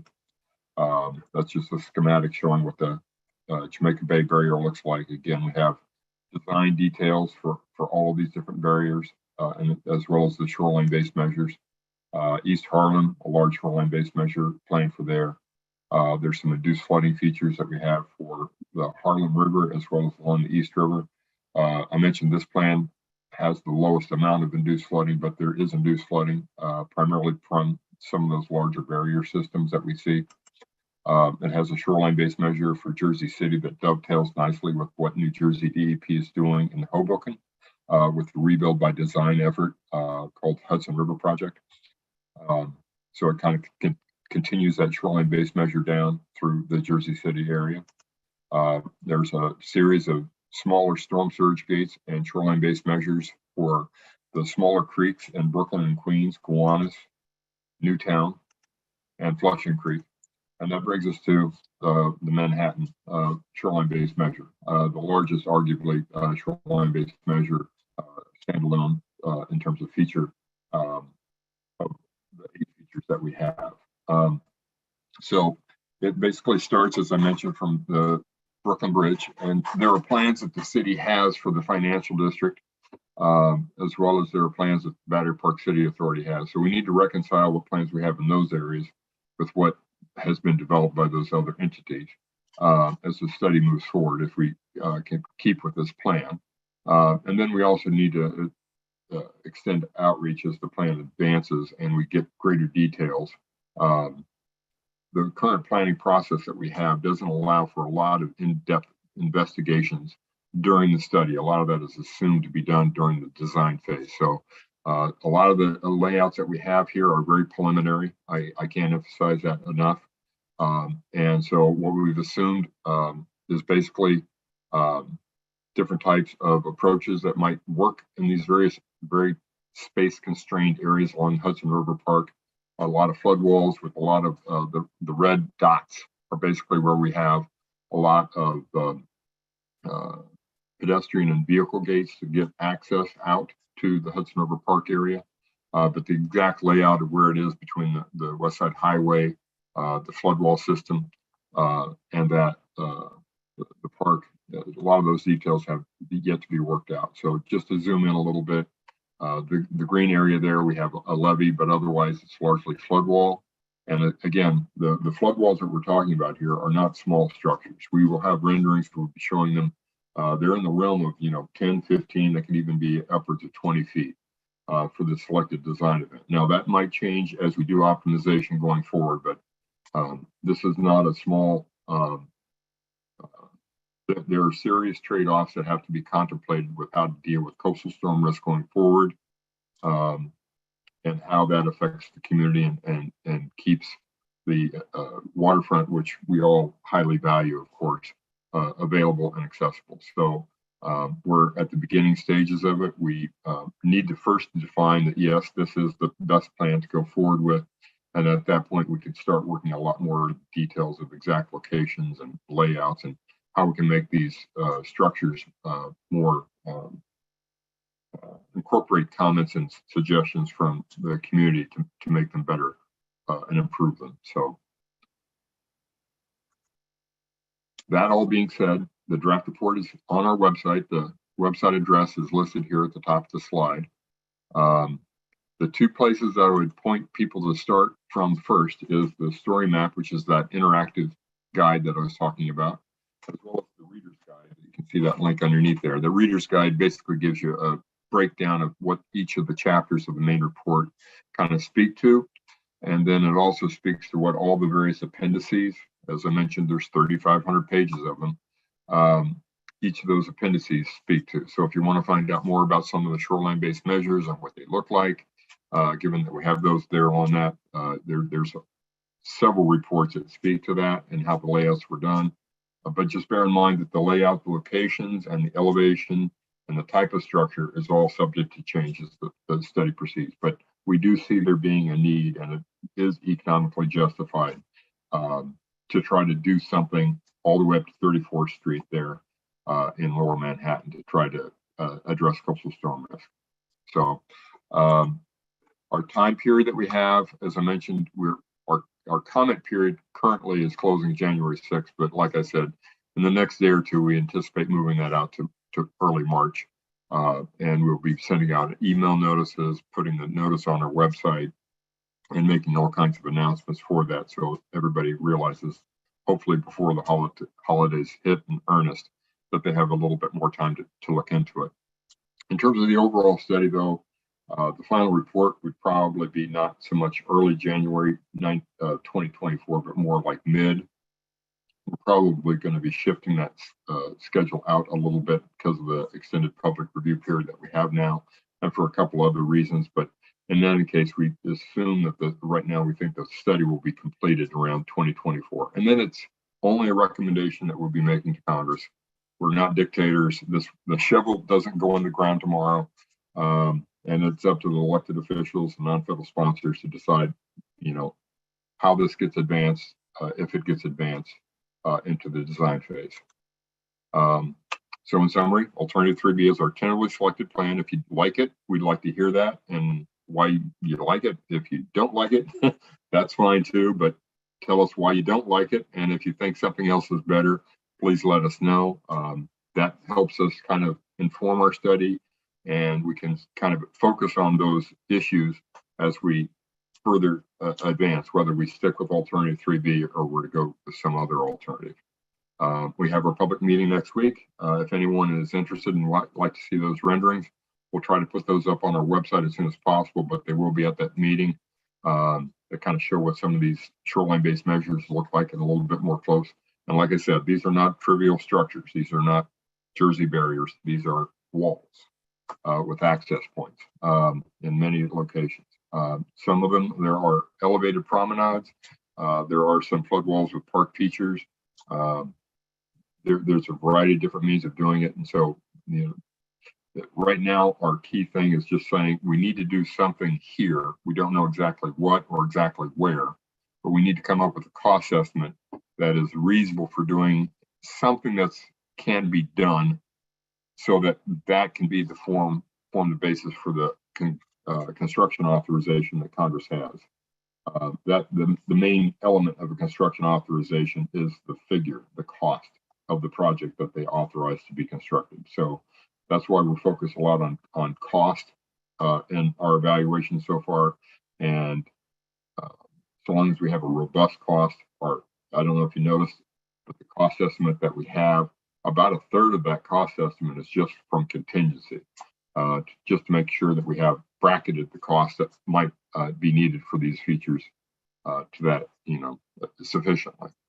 That being said, the reports at the website that's highlighted there, the GIS interactive portal page is also shown here.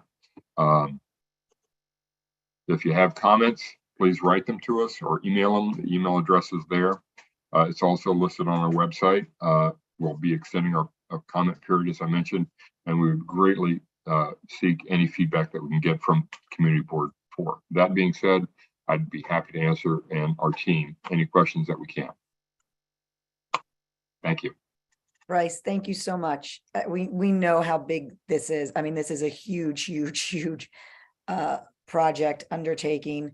And not only did you guys come up with one plan, but there's like 6 plans, and then you have your preferred plan, or whatever the number is. I see there are a few hands up. I just want to say a few things. The reason why, I guess there are going to be a lot of questions, maybe not tonight. So I want to thank you very much for extending the comment period, because it would be really hard to comment on something of this stature in less than a month and put together all of our thoughts. Though I know we are pretty much affected in a very small portion of this plan. But with that being said, and just Lowell and Sally, if you give me 1 second. So I think this is how the committee is going to see this, but I'll speak for myself right now. Out of all the plans that you showed us, I guess your preferred plan is probably least attractive to us, and you probably know why.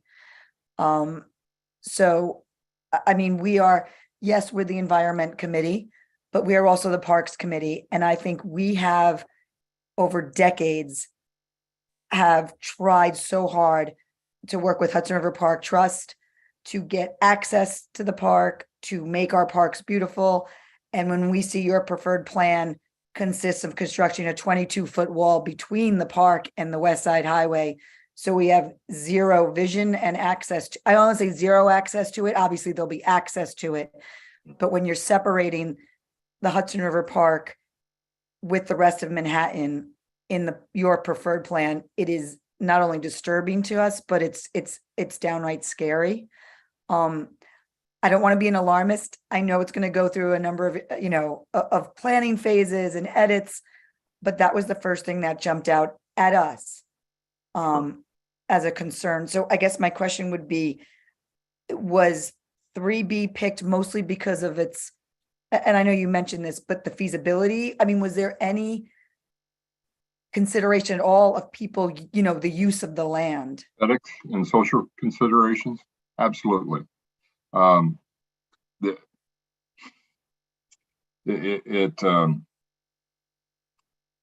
It was and is, and certainly without support from the community, these features won't be put in place. But the memories of Hurricane Sandy are fresh enough, I'm sure, that something needs to be done. We don't think doing solutions further out, which would remove the need for building these structural measures along the west side, are the better approach, because there are issues there. Maybe not the same aesthetic issues as what you might have there on the ground, but we're trying to take into account all the broad factors that are involved here. So I certainly, we understand that, I get you. We get it. We live in Manhattan, or not. I don't, but we have people that live in Manhattan. Parkland is highly valued, and having view sheds is important. How best we can kind of incorporate the need for doing coastal storm risk management without trading off too much of those social factors. Those are the details that we would want to work out, but we think that there needs to be something there. Maybe it's not a flood wall, maybe it's an elevated promenade. There's a variety of different types of structures that could be done. And I know it took a while with the city developing the East Side Resiliency Project, but hopefully something can be done here. And we think that overall, this part, that's the type of solution that works best. And just so you know, I mean, you've come to the right place. I mean, we understand, I think everyone on this committee understands something has to be done. I don't think you're going to get pushback from this committee in particular anyway, that there's not an urgency for coastal resiliency. In fact, just the opposite, we'll wave the flag for that. I think it was, like I said, a little alarming that the plan consisted of really breaking off our whole west side of Hudson River Park, at least from 34th Street down. You know what I mean? Right off from our, when I say access, you know what I mean? It's not access. I know exactly what you mean. Okay. The one benefit that maybe Community Board 4 area has versus maybe some of the community boards further south is, land does get a little bit higher in elevation. And that's one of the big uncertainties that we have in terms of our layouts. We've kind of made rough assumptions based on what LIDAR data, topographic data that we have for the area in terms of how high these flood walls might need to be. But, as you get further up and the ground elevation goes up, the flood walls go down, right? Because we just need to maintain that same elevation for the water to keep it out throughout the whole stretch. So, the 22 feet, particularly up around 34th Street, it would not be anything near that high in that area. Okay. But, that's something we don't want people to think these are going to be, 2-foot Jersey barriers. That's the point. We don't know our design storm event, what's going to generate the greatest net benefits. So we aren't at a position to say, oh yeah, it needs to be 10 feet. It needs to be 15, but it would be something substantial. And obviously that would have trade-offs with how, this area is viewed. That being said, there are a lot of things that can be incorporated with the flood walls and some of these design features to make them more aesthetically pleasing. And vignettes of the city's histories along the side of them, displays for artists of their works. That there's all kinds of things that can be done to make them more useful to the community, not just from the coastal storm risk purpose that they have, but in other regards. But certainly, the view sheds. If there was a way that we could magically enact a force field to prevent the stormwater, we would do it. But, No, this I understand that. And I just have one more question because I know we can go through a lot of detail. I don't want to Sure. do that tonight because there's so much, but I have one Please. question because a lot of some of those plans you have did not include that particular storm barrier wall, some of the Right. other options. Now with these options, can we mix and match or no? It's one or the other because that's the way it's all kind of put together. They're put together as a system. Okay. If there was a way to, I mean, if you put a barrier on the Verrazano Narrows, the Arthur Kill, and the Throg's Neck, you don't have to have a flood wall to deal with coastal storm risk on Lower Manhattan or Jersey City or East Harlem, but you are causing a lot of induced flooding onto people in the Lower Bay. Now, we included features for that in those plans, also induced flooding in Western Long Island Sound. But I can tell you, I was at a meeting last night, and they're not terribly thrilled at that prospect in those areas, even if we put measures in place to deal with that additional flood impact that they would have because of those barriers. So we don't have, our studies are based really on the data of what could be damaged and what kind of things can be put in place and what those things cost. And then the environmental considerations. It's not an opinion-driven process that we go through. It's really data-driven. And I think the reports that we have kind of speak to that in terms of the number of pages, the analyses that we've done. But that being said, I totally understand what you're saying. But just don't think, if you say, hey, go build those barriers out there so we don't have to have a flood wall in our backyard. Those people out there don't want those barriers causing their shoreline to get flooded worse than it is. Right. I understand. In fact, we have a board member from Hudson River Park Trust on our committee. Lowell, you have your hand up. Yeah, and I've got smoke coming out of my ears. So I'm sure. That's why I wanted to take a few questions first before. Bryce, first of all, let me tell you, I live at 23rd and 11th. On October 22nd, 2012, there was 4 feet of water in my building lobby. So I am very well aware of what can happen.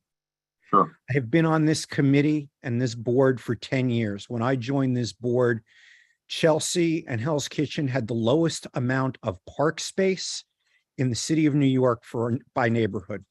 And I have spent the last 10 years helping this committee and helping the Parks Department and the Hudson River Park Trust try and overcome that lack of park space so that we are now not in a park deficit. And your plan, not only 3B, but many of your plans, because I've actually read the whole document, skimmed it, all right, I didn't read every word, wants to put a 20-foot wall along the west side of the West Side Highway, wiping out everything I've spent the last 10 years building for this community. That's not acceptable. I know this is a huge plan. I know it covers a huge area. Could you put slide 35 back up? Page 35 or slide 35, whatever it was, that just shows our district. Yeah. Give me a second. Yep. And Janine, while he's doing that, do you have the photo I sent you just now on email? I know which one that is, Leslie. I have it. Do you want me to pull it up now, or do you want to see the slide first? Let's do the slide first. Okay. I'm getting there. If Bryce has got it. There we go. Yeah. That's our district. That yellow is a 20-foot high wall running the length of our district from 34th Street to 14th Street. I don't think it would be that high at the 34th Street. Where I am at 23rd Street is a low-lying area. I am evacuation zone A. I'm the first people to get moved out when something like Sandy comes along. I was actually in an evacuation zone the year before, in 2011, when we were supposed to get hit. Yeah. So I know it's a low-lying area. And I just don't think that building a wall to protect us from a storm that is going to happen, even if it happens every 30 years or every 20 years, that cuts off access to the river and access to a park that the city and the state of New York have spent hundreds of millions of dollars building, Sure. makes a whole hell of a lot of sense. Yeah. Leslie, Janine, do you want to put up Leslie's picture now? Sure. Let me take this one down. Could I ask you a question, Lowell? Sure. What would you ideally want to see along the shoreline to deal with coastal storm risk? Not this.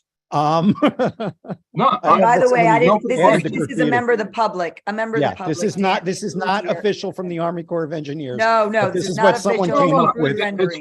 It's fair. That's a fair representation. It is or is not, Bryce? From what I'm seeing, that's not unreasonable. At least in terms of, what this layout is. Yeah. And hopefully it can be improved, but what would you see as a solution for it? Or would you rather just see the 4 feet of flooding? And I'd rather do, honestly, if you give me a choice between a 20-foot concrete wall on the West Side Highway or 4 feet of water in my building every 20 years, I'll deal with the 4 feet of water. I know that's not an environmentally sound. I know it's not an environmentally sound answer, but I am not prepared to live looking out my window at a 20-foot concrete wall that's going to protect me once every 20 years. That is a very understandable comment. We would welcome that comment. The one thing I would point out on this graphic, though, is that there would be access points, and there are ways to make but you could go 6-8 blocks without an access point, and you're just looking at solid concrete, and maybe you'll get Picasso to come in and paint murals for us on the wall. But unless it's made of 6-foot solid glass, you lose the river. I understand. Look, and I'm saying 20 years. I mean, Sandy was called a 100-year storm.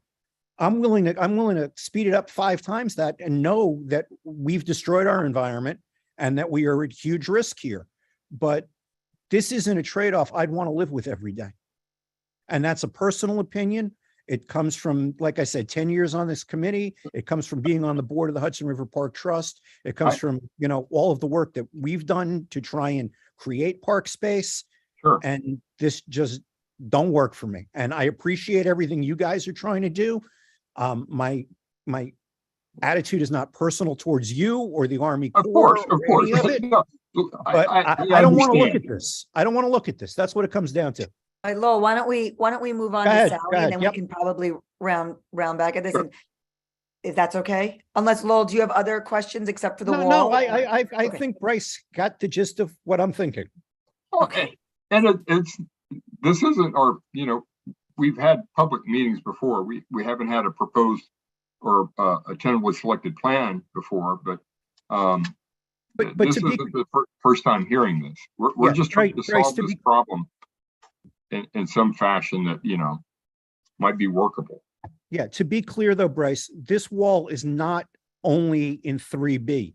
This wall shows up in other of the plans that you looked at. 3B, 4, and 5. Yeah, for the west side of Manhattan, this is really the best thing you guys have come up with. Well, the other 2 alternatives that don't have the wall have issues otherwise. Right. Okay. Thank Leslie. I'm happy to move on. I think I've made my feelings clear. I mean, and like Lowell, I mean, we are going to write letters, obviously, and the board as a whole will obviously, put down their comments, and I think we know which way it will be going. Sally? Okay, so yeah, this is rather disturbing, but unless I've missed something, I picked up something that seemed so obvious to me a couple years ago when we went to see, I think it was Pier 57, one of the new piers that was designed. So exquisite, so beautiful. But one of the features that was pointed out to me was the flood wall that could rise when a storm is predicted. They push the button and the wall comes up. So it's not there all the time. It's only there when a storm, now whether it goes up 10 feet or 15 feet or 20 feet, I don't know. But I know that they had a mechanism where the beauty of the space was not infringed upon, but it was built in. So when a storm is coming, you push the button and the wall comes up. Did I get that wrong, or is this a cost issue? Well, for what plan, that's a great question. Let me explain a little bit. The plans that we put forward are what we kind of describe as the National Economic Development Plan. So these are kind of the very most basic stock approaches that might work for these areas. Deployable flood walls, like you're describing, where they pop up, can be done. There are some engineering limits as to how high you can do those because of the structural reinforcements that are needed. The higher up you go, the dynamics of the waves crashing on them gets dramatically increased as you get higher. So there is a limit to those, but those— You know the limit? What is the limit? Is it 10 feet? Is it 12 feet? I'm just curious. How big is your checkbook? I just want to know what's a reasonable height that can be. Typically, they're in more the 10 feet or less range. But you know, they could be constructed really, I guess, to any height. It's just it would cost an enormous amount of money. It comes down to money, yeah, money. Okay. And then at that point, it becomes all right to make those type of adjustments to it. If the federal government thinks, you know, if we thought, you know, all right, you know, we can't cost share to build a Cadillac for everybody. We kind of have more of a Chevy type approach. So to make it more palatable, if the non-federal partners support it and can pay for the added cost for doing something like a deployable flood wall, that's one approach to make a variation off of this, so it wouldn't be this type of a structure. But there's a lot of flexibility in what we can cost share and deal with it. So I wouldn't say that if we were to do anything other than this, that the city or the state has to pay for that. But there are those type of approaches that can be taken to help make it more locally preferred and supportable. But I certainly get the point why, you know. So I just have one more follow-up question then today, because it's becoming clear that it does come down to money, and then what these retractable walls will sustain in terms of the weight of the water. And so just one further question to that: do we know what we believe to be the height must be? I mean, is it 20 feet? Is it 16 feet? How did they come to what height they feel is necessary? I mean, have we ever had a storm surge at 20 feet from the Hudson River? It must not be anything. These are plans. We're making recommendations of what would generate the greatest benefits. But if the sponsors wanted to build something less, so long as it's economically justified, we could do that. So, you know, we're trying to get the biggest bang for the buck for the, you know, the federal taxpayer, you know, nationwide. But if, you know, something other than what generates the biggest bang for the buck is preferable, there are ways of dealing with that also. But nothing has to be built. This is what we're putting forth. The region, as Lowell mentioned, you guys have experienced what these risks and damages are like. They're only going to get worse with further sea level rise. And we think there's some things that should be done. We're not dictating. We're not dictators on this. We're just trying to throw out a menu. If you like one of the other alternatives because it doesn't involve the flood wall, or if you think this might be workable, but with a different type of measure, those are all great comments. We would welcome all of those. Thank you so much. Thanks, Sally. Thank you. Janine, do you mind? I mean, unless someone wants this up, do you mind taking that down? Is that okay if you? Yeah. David. Hi, thanks for the presentation.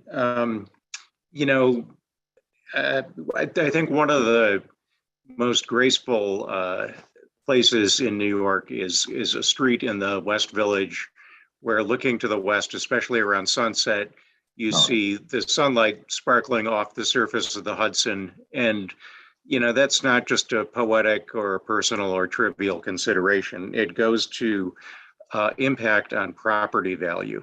And I don't know if your cost benefit analysis takes into account that you're going to be having a huge impact on some of the most valuable real estate in the world and on the city's tax base, including Tribeca, the West Village, and, you know, nowadays Chelsea has gotten to be a very expensive neighborhood.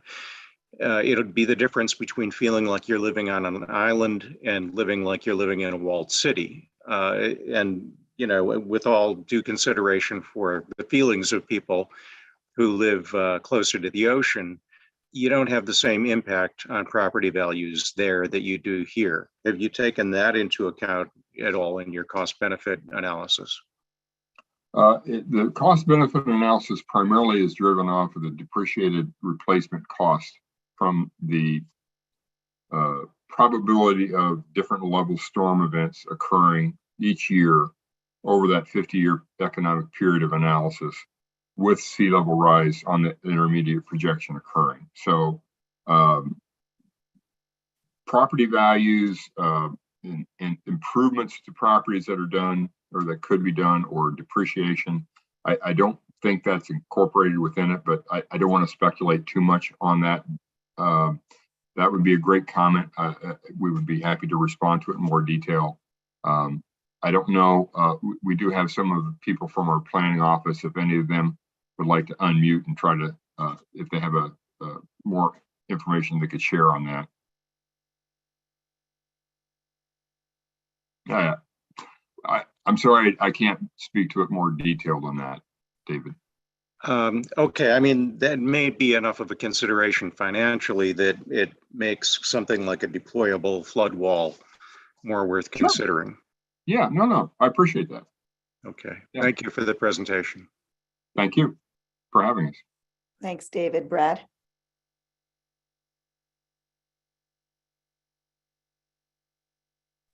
Can I have the picture put back up, Janine, please? Sure, I'm gonna put it back.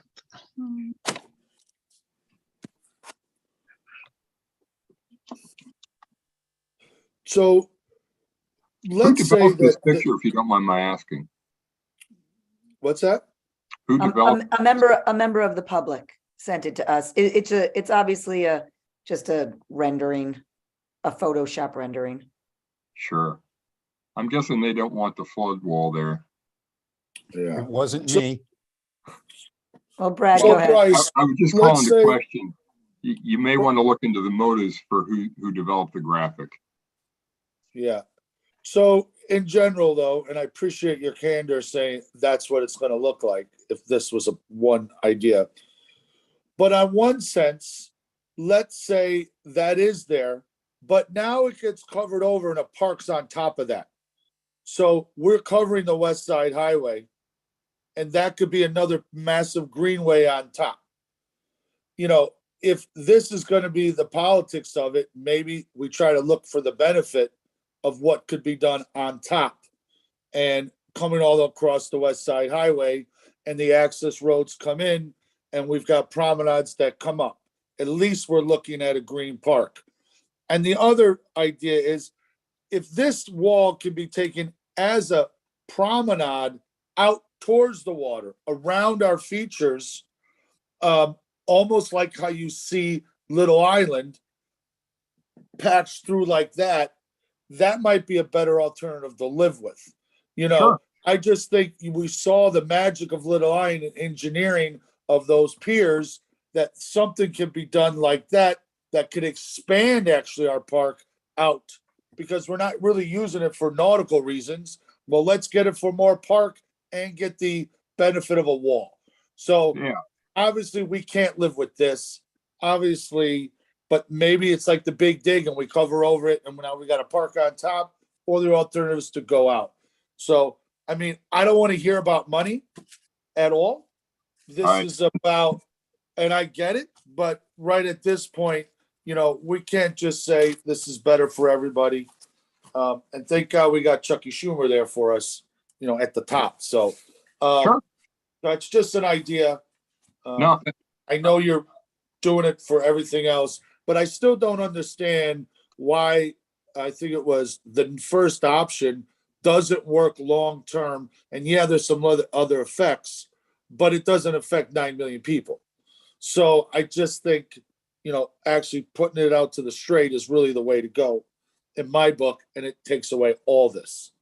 And yeah, it costs more money. I mean, that's right.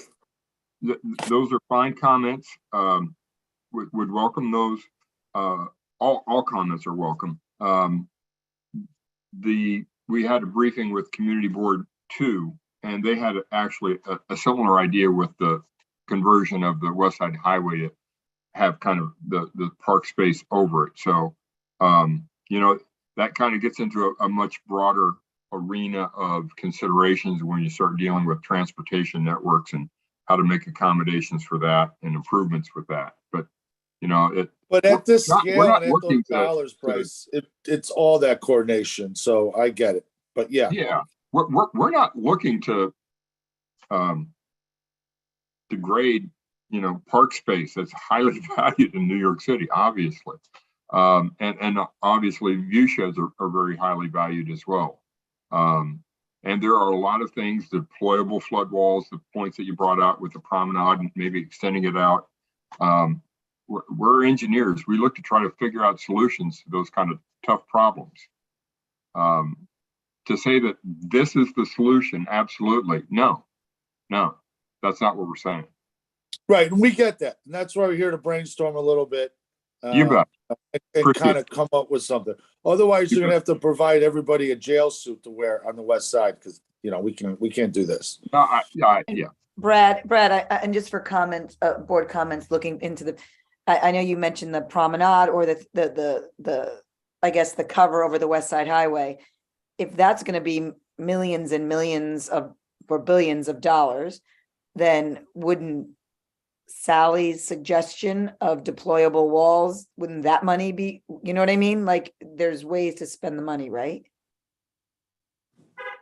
That might be more than or easier. Leslie, what I'm saying though is deplorable, but that costs a lot of money too. Why don't we gain more park space going towards the water? And if this is federal dollars along with some state dollars, we can expand our park. It's like building in like they did at Battery Park. So I'd rather go that way. And then ultimately, Leslie, to your point, if it's costing that much, let's go to the option one and shut it off into straight. And now we're solving it long term and we can live our lives. So yeah, exactly. Okay. Yeah. Thank you, Brad. No, you're right.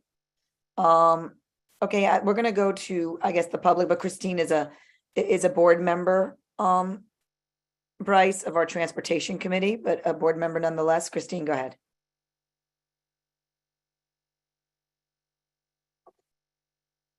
Thank you for this presentation. It's beautiful and scary at the same time. Yes, I understand. It's very scary. Could you show back that option you have along the west side where you were showing the different things you're going to do? One was a levee and another one was a wall, and there were 3 different techniques that you wanted to use there. Yeah, and these were just our first cut. But what are they? Yeah, let me hold on a sec.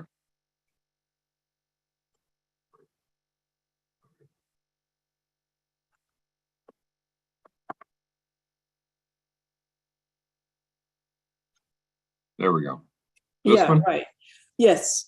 So you have flood wall and levee. What is the difference in efficacy as well as cost between those 2 things, between the levee and the flood wall? We have parametric costs. It's in our cost appendix. Just give me a summary.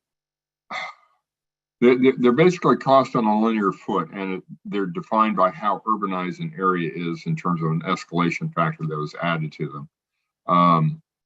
I don't have those figures offhand. So a different apologize question is, to- why did they choose a flood wall instead of doing a levee all along?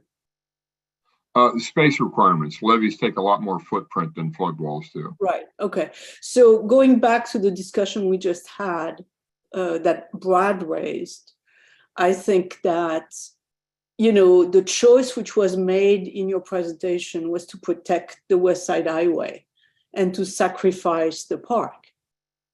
And I think some of us, maybe many of us, would choose rather to sacrifice a few lanes of the highway, maybe not all of it, right, but some lanes, and create a levee and essentially a space there that could be used as park or, you know, bike lane or whatever. And the second point I wanted to make was that I guess we can all choose, like Lowell was doing, you know, okay, we want to trade off 20 feet and reduce it to 10 feet. And we all think that, you know, maybe once every 50 years, we'll get 2 feet of water in our backyard. And that's a trade-off that we could propose. So the levee that we create all along the highway is much more like an improvement to the park and an improvement to some type of transportation, and it goes up to the first floor and not any higher, so it doesn't have as much impact as the 20-foot floor. So in fact, it could have an improvement on property value if it was really treated as a park. So the bottom line there is that I think we need to think about what we are protecting, and we need to protect the park. We need to protect property values. And we may want to sacrifice some transportation of some types and do what Brad was suggesting there. Thank you, Christine. I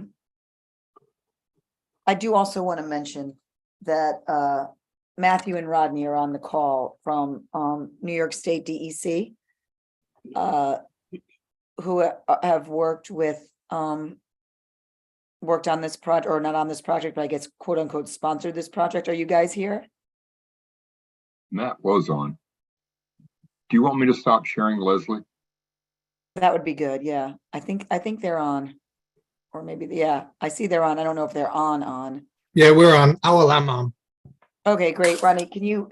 I mean, you see what's going on here, right? Or this part of this plan and how it would affect our community. I want to know if you guys have had time to weigh in on this or have any comment on this, because any letters we write are obviously going to go to you too. Yeah, no, I mean, Matt, if he's able to chime in, can respond more from the technical side.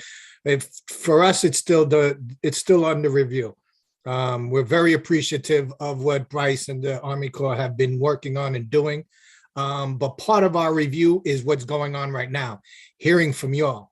And others, along with our other sponsors and Jersey. We need to take into account all factors. So, this is important. Hearing from you guys is important, and hearing from all of those to be part of the ongoing meetings, because I keep getting emails from the Army Corps about another meeting coming up the next day and the next day. So all of that is part of our review process. So we have not made a final decision. Okay, I hope you understand that, or we hope that there won't be political will to put up a 22-foot wall on the west, on the west side to separate us from pretty much the only big stretch of park we have. Like Bryce has said, we want to hear from everybody. It's all important parts of what we need to ultimately, decide. Great, thank you. Roberta. Thank you guys for the presentation. I wanted to ask a question that kind of built on something that Christine just mentioned, which was that there may be an opportunity when thinking about creative solutions to take space from the Route 9A road bed, so the highway, in this design, rather than creating higher structures within the park. Could you let me know if what I am saying is plausible, possible, makes any sense? My guess is that, if that is an option or a trade-off that is possible, there would perhaps be more community support for that than a higher flood wall, even though I imagine it would face other opposition from folks who do not necessarily live here. But I'd be curious if there's anything there that can be done. Well, anything is possible. It's such a space constrained area. We've tried to avoid all, transportation networks and known utilities when we're trying to do our layouts.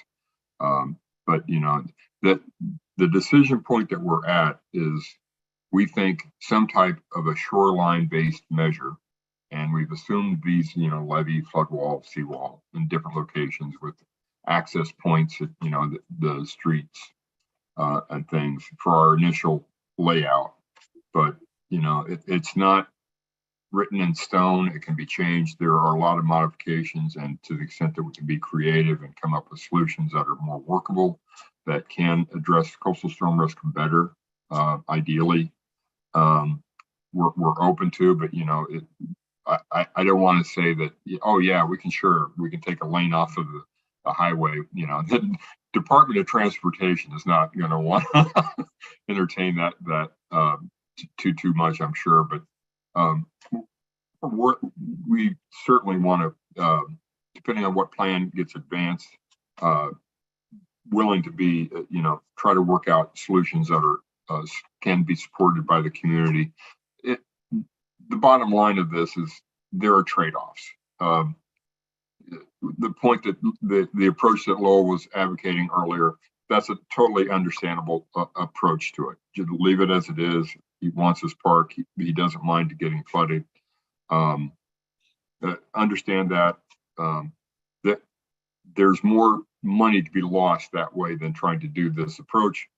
But view sheds are important, parks are important, and we're just trying to come up with a solution that best blends all the different needs and the risks that are involved here.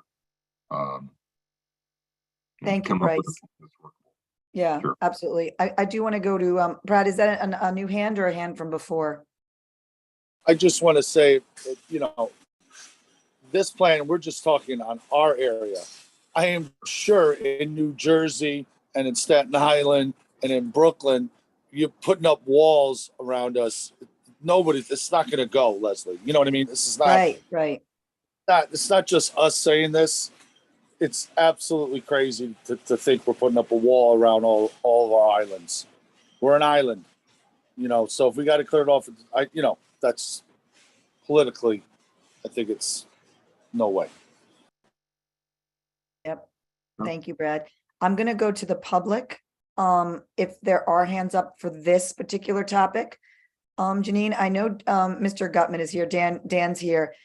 He's a member of the public. I don't know if he has something he wants to add. But Dan, you're more than welcome. And you're on mute.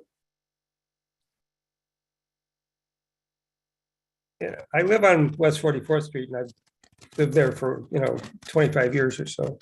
So I'm a member of the community here. But I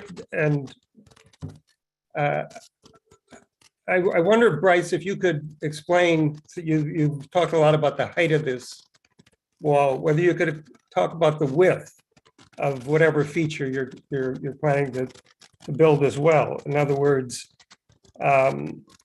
I know the Corps requires a right-of-way or an easement on either side of the wall.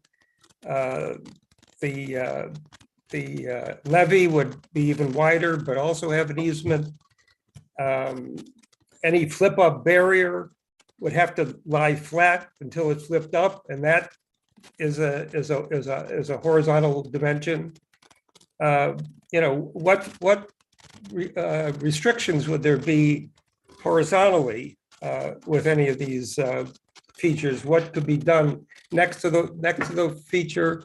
What activities would the Corps be engaged in in inspection or maintenance activities or any other activities, once these things are built? And I know that that levees, you have planting restrictions. So could you explain the horizontal dimension of these things? Generally, but I'd have to preface it to say that, as I was mentioning earlier, that the elevations, the specific location of these things, the type of feature itself or measure that would be put in these places is all variable right now. So we have generic descriptions of what those type of easements are for the construction, and then in the future for maintenance purposes, particularly around the deployable gates or the deployable flood wall type systems.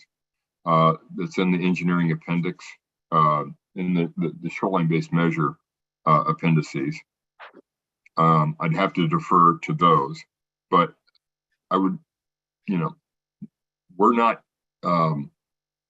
the decision point that we're at now is, or the questions you're asking are questions, and they're good questions, Dan, but those are questions more that we would be getting into greater detail on more in our design phase. Right now, we just need to figure out, you saw the scale and how varied those plans are.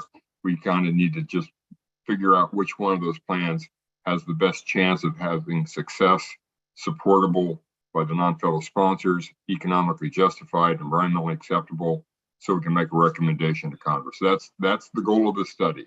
And a lot of those details, unfortunately, with our planning process, we're not in a position to answer in very great detail now. That would have to be something that would be kind of further down the road. I'm not asking for detail. I'm just asking you to explain what kind of a width as well as what kind of a height these things would occupy. Those are the details that would be down the road. There are, in the report, speak to these points generically, but we haven't even optimized what would get the greatest bang for the buck for this area, whether it would be a 20-foot wall, 15-foot wall, 10-foot wall. There's variations in that, and then the easement widths, on the levees, the levee itself, of course, those structures, depending on how high it is, defines how wide it would be.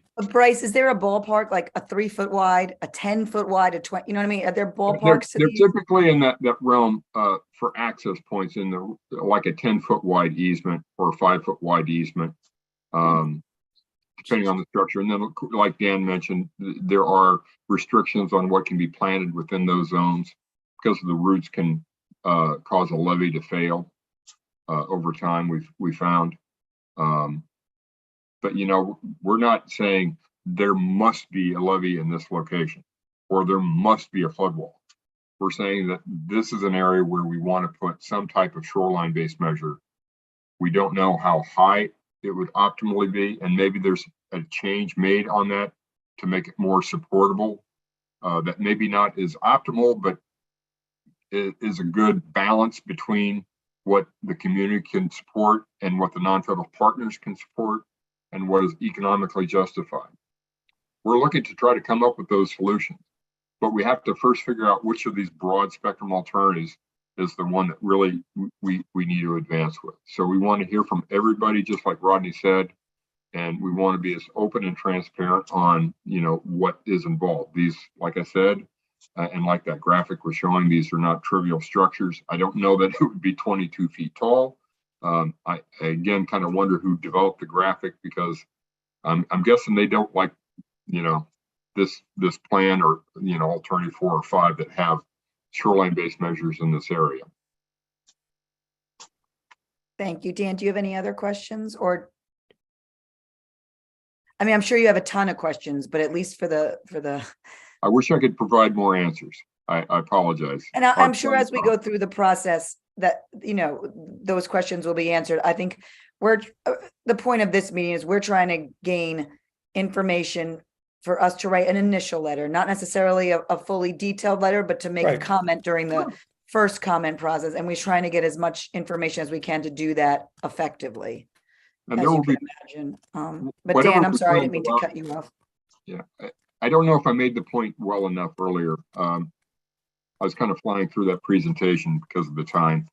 But regardless of what plan gets advanced, there will be additional opportunities with that tier 1 EIS and having to do a tier 2 EIS. There will be additional opportunities for this type of dialogue and feedback. And this is by far the point where we have the least amount of answers. And, you know, the detail and granularity that we'll have is whatever alternative is advanced. It will get more detailed as it goes along, and we'll be able to answer a lot more.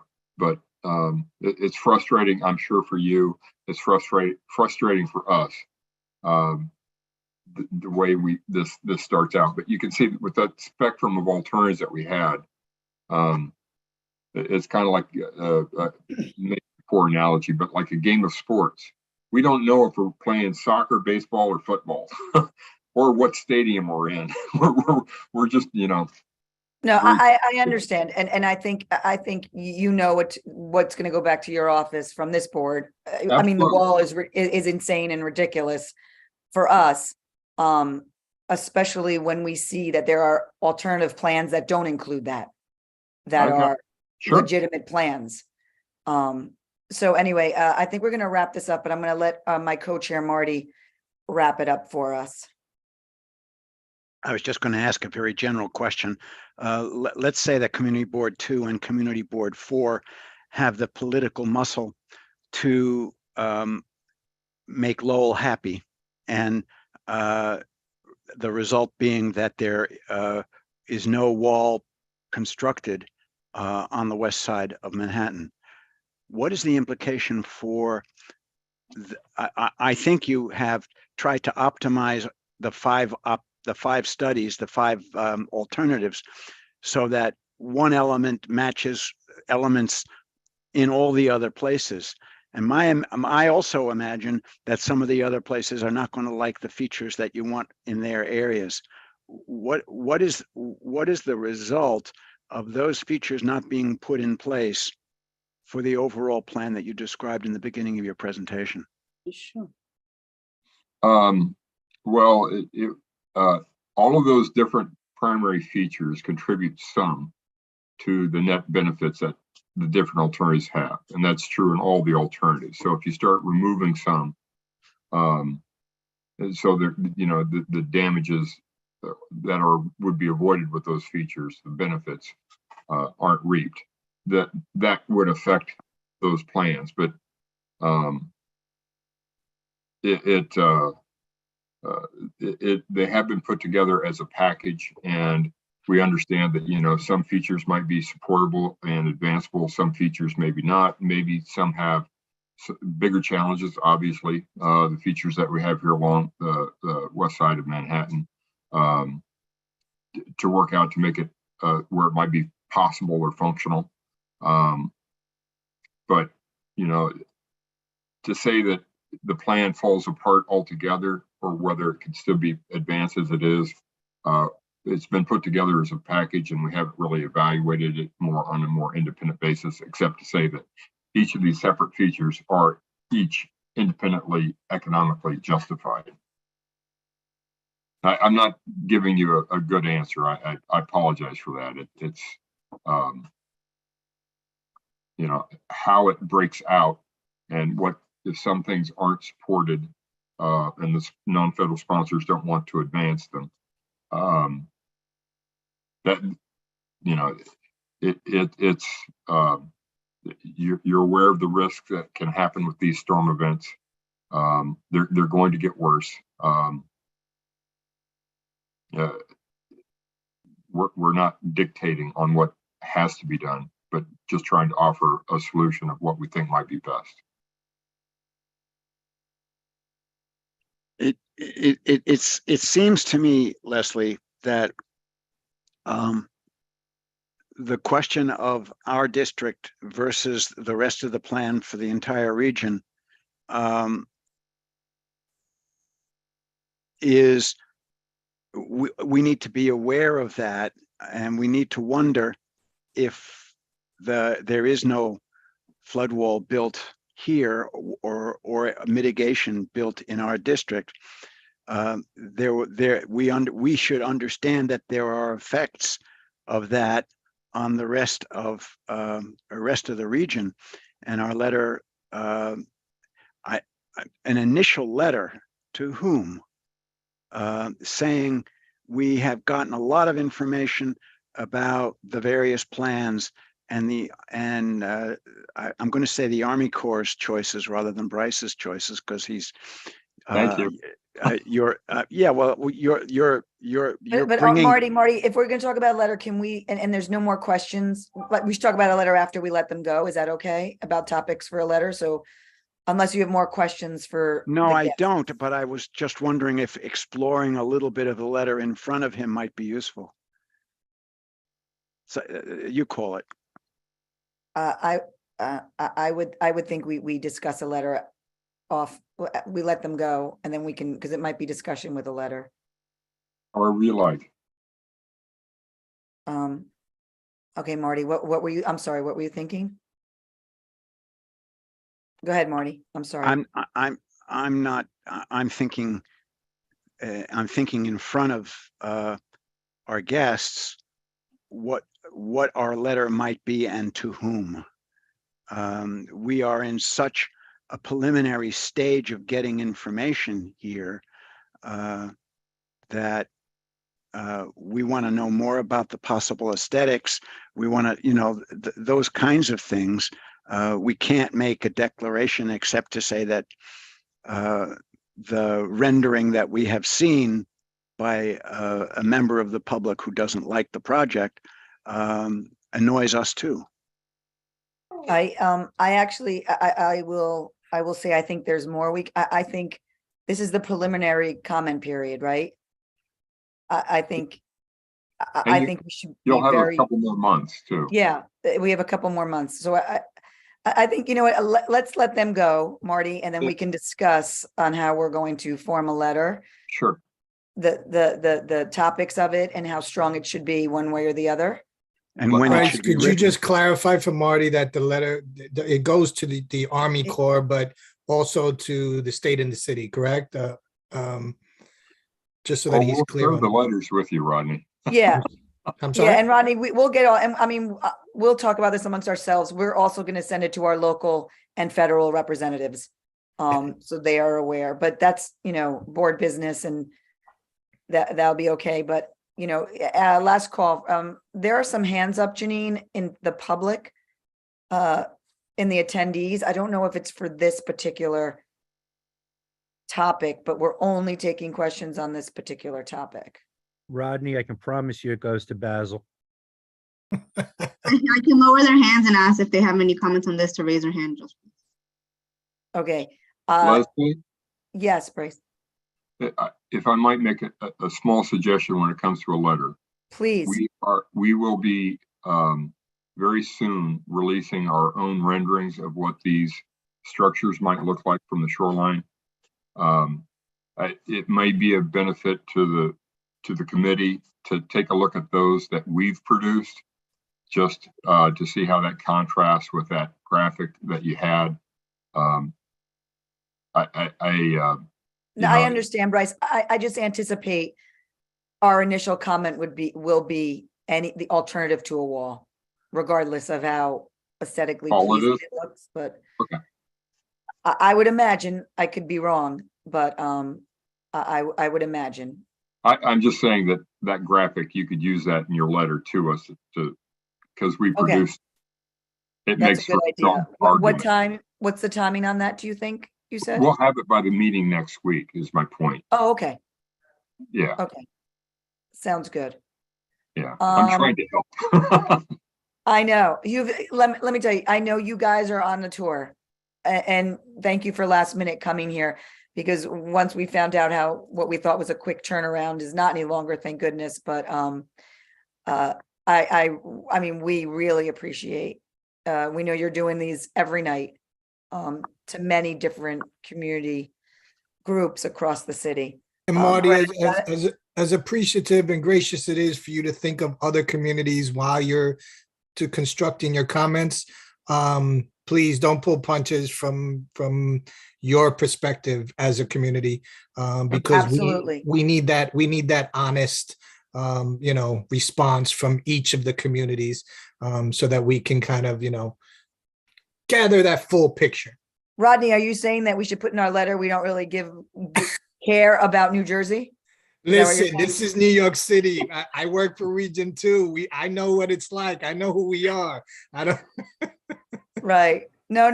I think you will get a emphatic letter from this board first go around. Bryce, Leslie, can I ask Bryce another question in line of what Rodney just said? Yeah. Can I just get Brad 1 second because he had his hand up? I don't know sure. if it's from now or before. Yeah, my understanding, we keep talking about short deadline, and he said they're going to extend a couple months after January. But is that, that's the first time when you guys are going to decide on which plan, not all the details, but which plan? I'm just trying to understand that.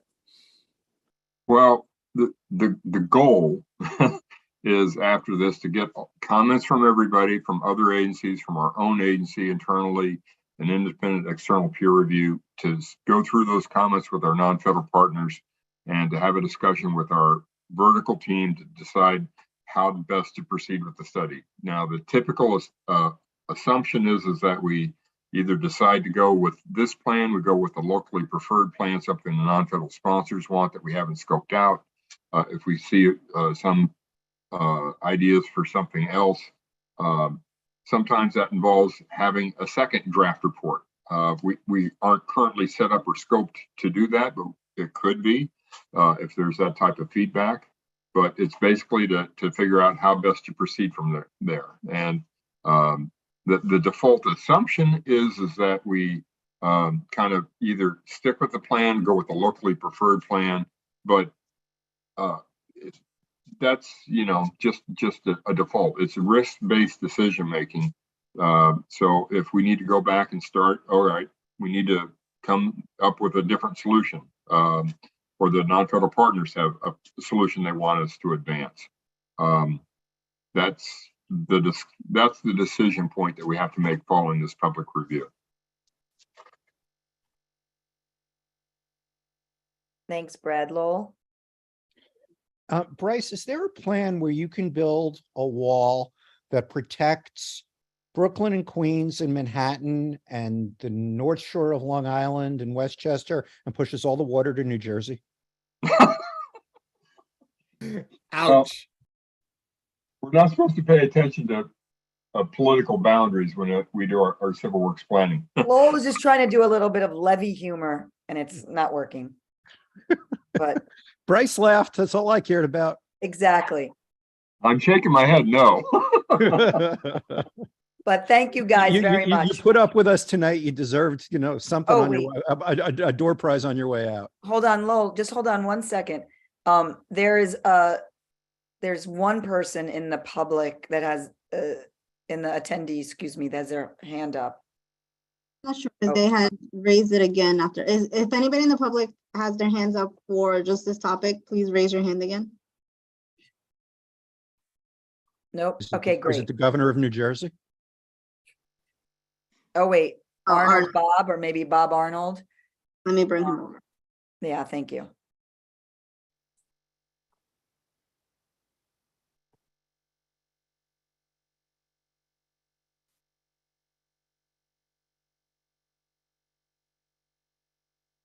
On this issue, right, Bob? Right, Arnold, on this issue.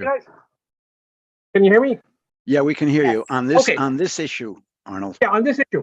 Okay, I'm a biological entity here, and I live mostly in a community that's paved totally with concrete. You're building a concrete wall over here. How can that wall be made into a living wall where it's coated? See this picture over here? That's a concrete wall that's been turned into a living wall. This is for Bryce. How about doing some research into turning, I've seen the east side walls, terrible. How about figuring out how to turn our walls into green walls, into structures that can actually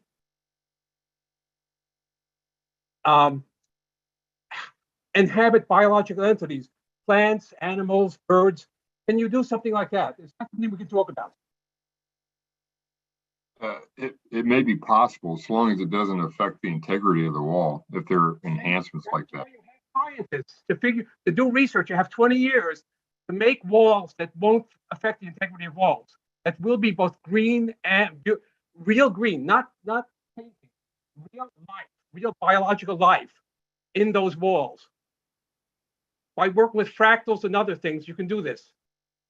But that's going to take some work on your part. Are you willing to do the work? We're willing to come up with any solution to coastal storm risk that's economically justified and environmentally acceptable. That's the only constraints we have, sir. Thank you, Bob. We appreciate it. Thank you for participating. Janine, I think there are two more people who raised their hand. Maureen. I'm trying to bring Maureen, but she's not accepting. It says talking permitted. Maureen, I don't know what that means. And then, and River Am 41. Yeah, I'm bringing them over also. Thank you. Okay. So Maureen is over. Okay.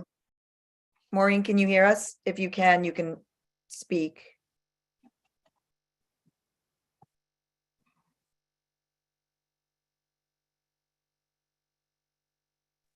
Maureen, can you hear us? Or River AM 41? Yes, I can hear you. Okay. Rivera. This sounds like a railroading. I think that it's gonna happen no matter what we say. It's just like the dog park. I hate to bring that up, but it's all about politics and money. And I'm very disappointed, as other people have said. It's gonna be an eyesore, and it's just not, we're not gonna be able to make a dent. It's gonna happen. And that's how I feel. I feel very disappointed, very deflated, because it's all about politics and money.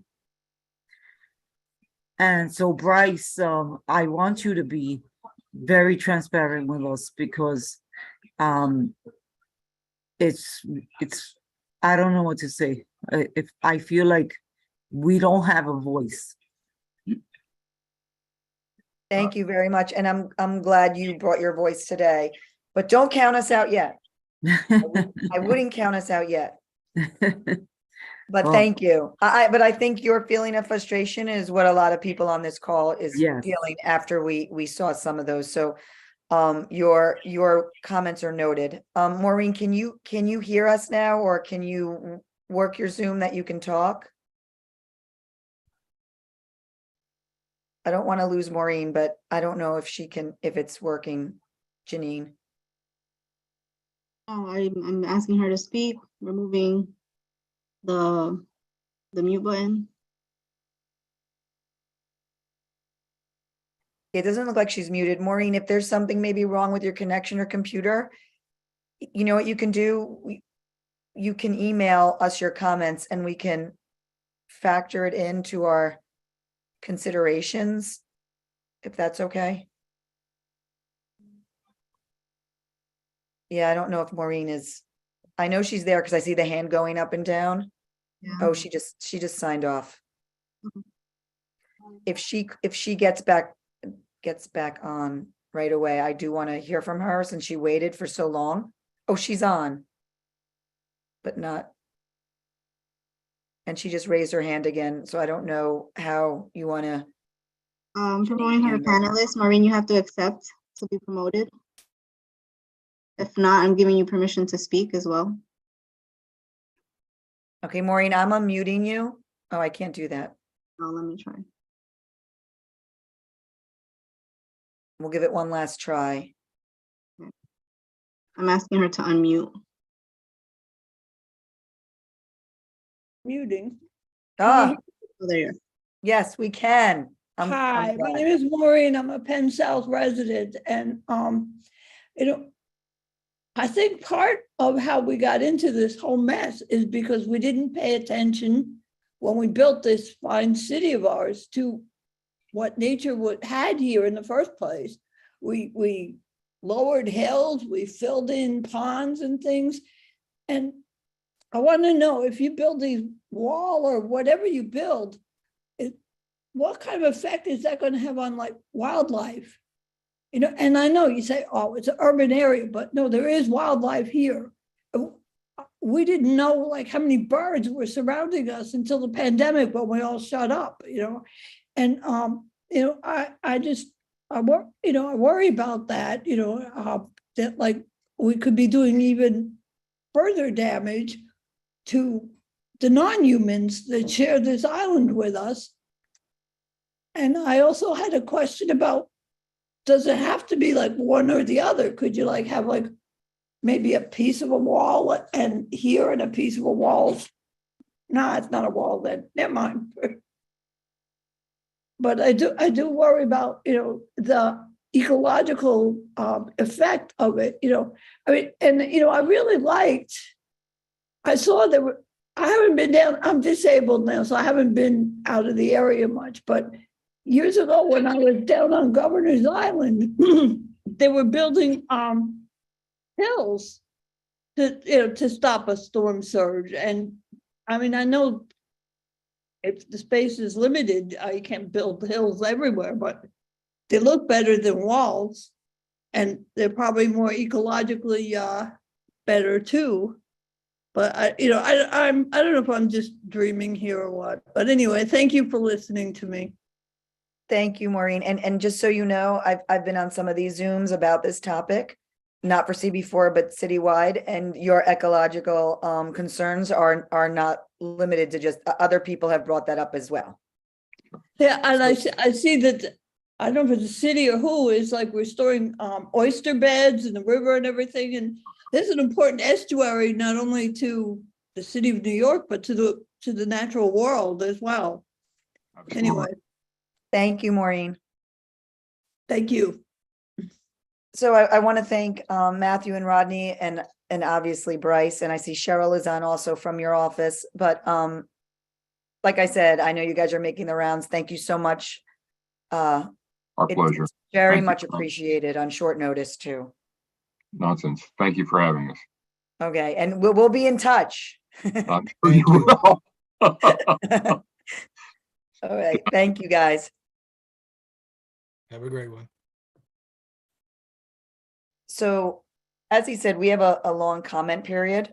I want to talk about a letter. I know I talked to Jeffrey about this when the plans first came out, just so everyone knows. I don't know if anyone saw the plans. They're like 700 pages long. I don't think anyone but Lowell read them. It's in entirety. But I know obviously there are a lot of questions like Maureen brought up. I mean, we could talk about the ecosystem. We could talk about this, that, and the other thing. I think the immediate, obviously, the immediate concern is the wall. And I think fortunately, unfortunately, it's monopolizing kind of our discussion on this huge project with many, many layers. But if anyone has any suggestions, I've been writing down notes on part of a letter to all the parties, which I mentioned before, will include our elected officials, including our senators and Congressman Nadler. But if anyone had any suggestions on what specifically to include, Lowell, I know we're going to talk about the wall, and you and I maybe can work on this letter if you want together. I'll take that on. Matt, go ahead. Just one quick comment, and this was something that Bryce brought up. They are releasing some images next week, it sounds like, of what the rendering may look like, and it may be helpful to take a look at that and incorporate that into a letter, that whatever letter we decide to do, just so we have a better reference of sort of what they're thinking of. Because I think what we're basing off a lot of the comments on is a image that was drawn up by a public member, although Bryce did say it's not totally unrealistic. I do think it might be good to take a look at the images that are produced by the by Bryce and the folks on his end to help inform our letter. I think it's a good idea because it also shows that we're paying attention. I mean, you know, like we're seeing what they're doing and we're commenting on it. I can't imagine our comments would be different necessarily, right, Matt? But it's just that we include that, right? Yeah, I think that's right. Yep. Okay, Sally. I don't know if you've been making an all-inclusive list, but I do want to point out that I think David Holoka's comments were very appropriate and pertinent. It hadn't even been discussed, the value of real estate in New York, the tax base for New York, and how this will affect the whole west side of Manhattan. It can't not be reviewed and discussed. It has to be part of the discussion, besides all the other alternatives. I think what we can do and write this letter, if it's okay with the committee, is brainstorm all the effects of a wall. Not just on the obviously aesthetic of it or the access, but the transportation, the real estate, all the other things that kind of would go into it. And we can write I think a very good letter on how it would be extremely detrimental to our neighborhood and to all of Manhattan, quite frankly. Anyone else, Marty? I just think, and just Oh, sorry, Sally, go ahead. I'm just as a follow-up. I mean, dollars let's just, sky's the limit. Dollars should not be a consideration here. I mean, this has to be funded however it has to be funded, but it has to be done the right way and not the cheap way, because we can get the money, however it has to be done, somehow in partnership. The money will be raised to do it properly, so that all aspects of the effects of this will have been considered and weighed. I agree 100%. In fact, he kept saying this plan was picked a lot had to do with feasibility. Like other plans will also fit, but I guess it was more expensive or more, labor intensive. But I agree 100%. If they're going to do all this, what's an extra billion? Marty. With the expenditure of that kind of money, there also needs to be fiscal controls, but that's not what I wanted to say. And maybe we should say that in our letter, that we have concern about the expenditure of this kind of money that needs to be very carefully controlled. I was going to ask Lowell a question, since I suspect he's the only one on this call that has, even though he didn't read every word, that has read the report. And Yes, the question and the question to you, sir, is, in your reading of it, other than being opposed to the wall, which you were eloquent about, were there other features that you would bring to our attention and that might go into this letter? Not really. The report, I mean, you saw the geographic area this covers. The report covers all of that in depth. And you had to go hunting for all I really did was go hunting for the paragraphs about the west side of Manhattan. And as Bryce, acknowledged when I asked him about it, the land-based wall is the feature for our district in 3 of the 5 plans. So this is really what they were looking at for us. There's really nothing else specific to our district that's addressed in that draft EIS. And Lowell, again, you may have an impression from this, but is it your impression that the larger storm barriers, the ones that do not have the wall in our district, were rejected because of the side effects that it would have on communities outside of those barriers, and that damage to those communities was either greater than what could happen into our community, or that their political power was greater than ours? I don't think it was about political power. I think it was about cost. And I think it was about the as you mentioned, Marty, the effects of what putting a seawall in place would do to Coney Island, for example. I think the only political sensitivity I kind of read between the lines in there was, the areas that we read about for months after Sandy, Western Queens in particular, Staten Island, the East Shore of Staten Island, the areas that got hurt so badly then seemed to be more front of the mind to the people who were writing this report. But I don't know that that was coming from political will or, loud voices or whatever. I think it was just a sensitivity that, hey, these people have suffered already. We can't put in a plan that's going to save others and make their lives worse again. And I'm reading between the lines there. There wasn't anything that overt about it. But like I said, 3 of the 5 plans said, okay, let's build a wall on the West Side Highway. And the ones that didn't build a wall on the west side of wanted to build a sea gate at the Verrazano Narrows Bridge, basically. Yeah, the New York Blight. Yeah. And that plan destroyed parts of Long Island and parts of New Jersey. New Jersey, Western Queens, Coney Island, wherever that.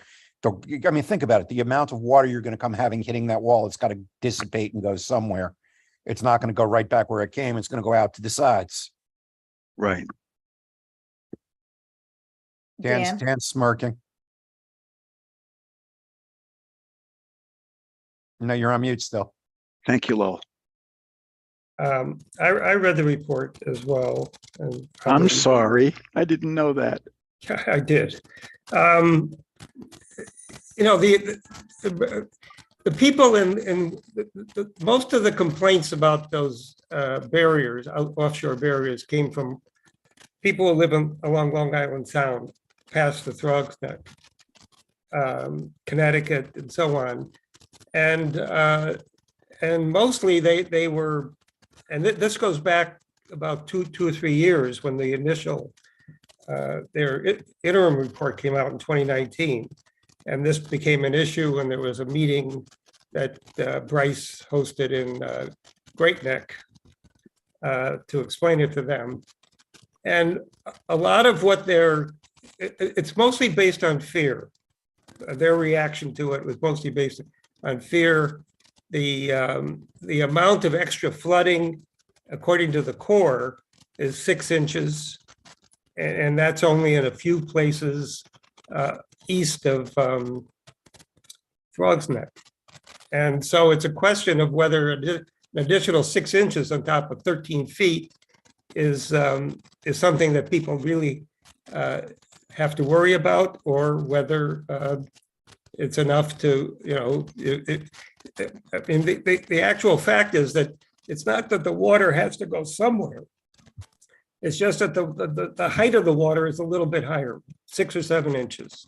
And so if that's out of about 13 feet. And so it's really a question of whether that small effect is enough to cause people to oppose it. Yeah, I didn't really focus on the North Shore of Long Island piece of it, because that really is not going to have as big effect on our district as what's coming in through New York Harbor. Well, there would be a barrier at either between Coney Island and Staten Island, or in the most expensive version, between Sandy Hook and Breezy Point.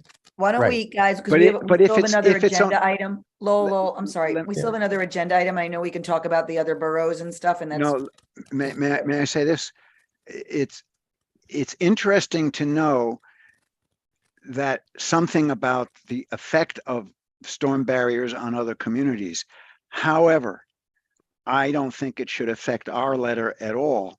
I think we should be writing a letter that says the storm barrier in our district is, well, however you want to word it, is aesthetically, economically, socially unacceptable.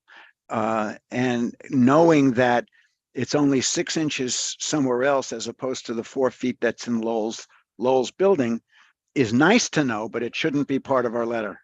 Yeah, it's like they said, we are just going to concentrate on our district. Whatever is done elsewhere, they will have advocates for that, and they'll talk about that. Right, Marty? I don't think we can cover the whole city of New York and state of New Jersey. It's our district, and like Rodney says, said, I should say, from New York State, DC, that don't pull any punches. Give it to us, like exactly what we feel. So I don't think he has to worry. Is there a motion? Can someone make a motion for a Leslie, I strong? have a motion. I actually have it's not so much a motion as a suggestion. Yes. Since we think we're going to have till March and it's almost 10 o'clock and we still have another item to discuss. I am willing to work with you, with Marty, whoever wants to work on a first draft. Why don't we put a draft letter together for this committee to take up in January? And then we can all look at that. We'll get that out in advance. And then this committee can discuss that letter in draft form, not taking comments from the public, not inviting anyone else in, just for us to discuss and see where we can, what we have. That way we don't have to worry about voting on a motion tonight. We've got some time. Let's use it. Excellent idea. Does everyone agree to that? Let's just a show of hands. Okay, great. Lowell, excellent idea. You're writing the letter. No, I'm just kidding. I'll work with I you. kind of figured when I opened my mouth that was going to happen. That's okay. I love working with you. I'll write the letter with you. Okay. Okay. Let's move on to our last. But before we move on, can I make one more point, Leslie? Oh, yeah. I want to make a point too about Dan, but go ahead. Thank you so much for getting parks and the High Line off of our agenda tonight. It's almost 10 o'clock and we still have 2 more presentations. This is not BLP and we shouldn't be here till midnight. Thank you, Lowell. Make sure the letter says we need a dog park in the wall. Oh no, there's a better place for the dog park. We're going to put the dog park on 22nd Street between 7th and 8th. Lowell, stop. I want to thank Dan. The reason why Dan is here, Dan is just if anyone doesn't know, he's an advocate. He is well-versed in all of this type of, I'm gonna say all this type of stuff, which makes me sound very pedestrian. But he was the one who kind of, I guess, flagged this for us right when the report came out and flagged a lot of the concerns specific to our district. So I'm sure we would have figured it out and found it out, but if it wasn't for Dan, we wouldn't have been on top of it right away. So Dan, I want to thank you very much. You're welcome. And it's my community too. So, thank you. And my park. Yes, thank you so much. Okay, let's get on to the third agenda item, which is the dog run at Penn South. And like I said, we are not entertaining public comment tonight. We have a ton of public comment. Jordan, it's like midnight where you are. You've been waiting so long. You're in a dark tunnel. I have terrible lighting in my apartment. That's the only reason. It's something that my girlfriend has said to me numerous times, you need to fix, but I like sitting in the dark, so. All right, well, I want to, what, this has been, Jordan knows, I mean, Council Member Botcher's office has kind of been an intricate part of putting the dog run in and trying to figure out what's going on. So we wanted to give the office at least a chance to speak about this because they also have heard a lot of the pros and cons in public comment. So I think we're going to give them that deference. Jordan, if you have anything. Yeah, I'll be incredibly brief. I know it's been a very long meeting. You all are incredible. It's always fascinating to be on these, and I look up to every single one of you so much. I just wanted to very quickly say before you get into your own conversation about this, our office has definitely heard a lot about this dog park. I've heard a lot about this dog park. We've received over 300 individual emails in support of this dog run, and our office believes that it's been a big asset to the community and community building. We feel that it has improved the feeling of safety on this block, and just before any conversation happens, we think that it would be a real shame to get rid of it without exhausting all options or having another option in place. And I'll let you all go ahead, or if you have any questions, I'm happy to answer any as well. Okay. No, I think that's okay. Thank you. Yeah, I mean, we're going to try and not, I mean, you could stay, obviously. I'm not going to keep you kicking. I'm going to hang around. I'm here for this one, so I'm happy to stick around. Okay. Lowell. All right. I mean, if you don't like my suggestion that we move the dog park to the middle of 22nd Street, which would kill 2 birds with 1 stone, we agreed originally that this was on a trial basis, that we were going to put in this dog park. Not trial, temporary, just to correct the language, because it's important here, sorry. I thought Eric said trial basis. He said actually. trial, the letter said temporary. Yeah, he said trial, so I was trying to stick with Eric's thing since I'm about to go against what Jordan just said. That we were putting it in there, I'm going to use a different word, as a test case, because there was a need, because the 2 other dog parks in the area were closed. Those parks are now open. We've got a huge outcry from people who hate this. We've got a huge ton of support from people who love this, but we also have this park slated for a complete redesign come spring. So what my suggestion to this group would be that we write a letter to Parks saying, thank you for trying this. We now know what it's like. We'd like to, suggest closing this for the winter. We'd like to explore other areas in the neighborhood where this could possibly go in, and we'd like to consider this as part of the redesign for this entire park when we take it up in the spring. This is not a case of majority rule, where, we have 300 votes for and 250 votes against, so we keep the dog park open. I don't think that works. Last month I tried to thread the needle and come up with some kind of compromise plan that nobody liked. So be it. Carl liked it, but Carl's not here to agree with me tonight. So I think we just basically say, thanks. We did this on a temporary trial, whatever basis. We'd like to reconsider it when we reconsider the entire redesign of the park in the spring. And we'd like Parks to come back to us, not only with that, but maybe if there are other areas in the neighborhood that could take on a dog park somewhere in between Madison Square Park and the Hudson River. Maybe there's something area in Chelsea Park that can be used. There's the Department of Health facility on 9th Avenue. Maybe we could steal some of their front lawn. There are other places that we could possibly put this that's not outside somebody's window. That's after listening to all of the comments, both last night and last month, that's kind of where I am right now. Jordan wants to answer me. Thank you, Lowell. Yeah, Jordan. I do, and I realized I forgot to say something. I apologize. It's been a very long meeting.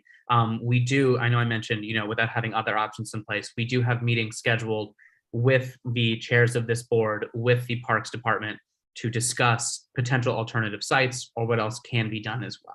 So there are these talks or things about looking at other places as well that you mentioned, Lowell, that we have preliminarily started as well.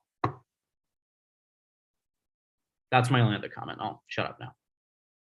Thank you, Jordan. Not for shutting up, but thank you for the comment.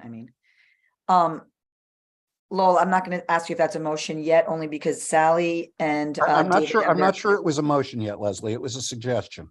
Okay, Sally and then David.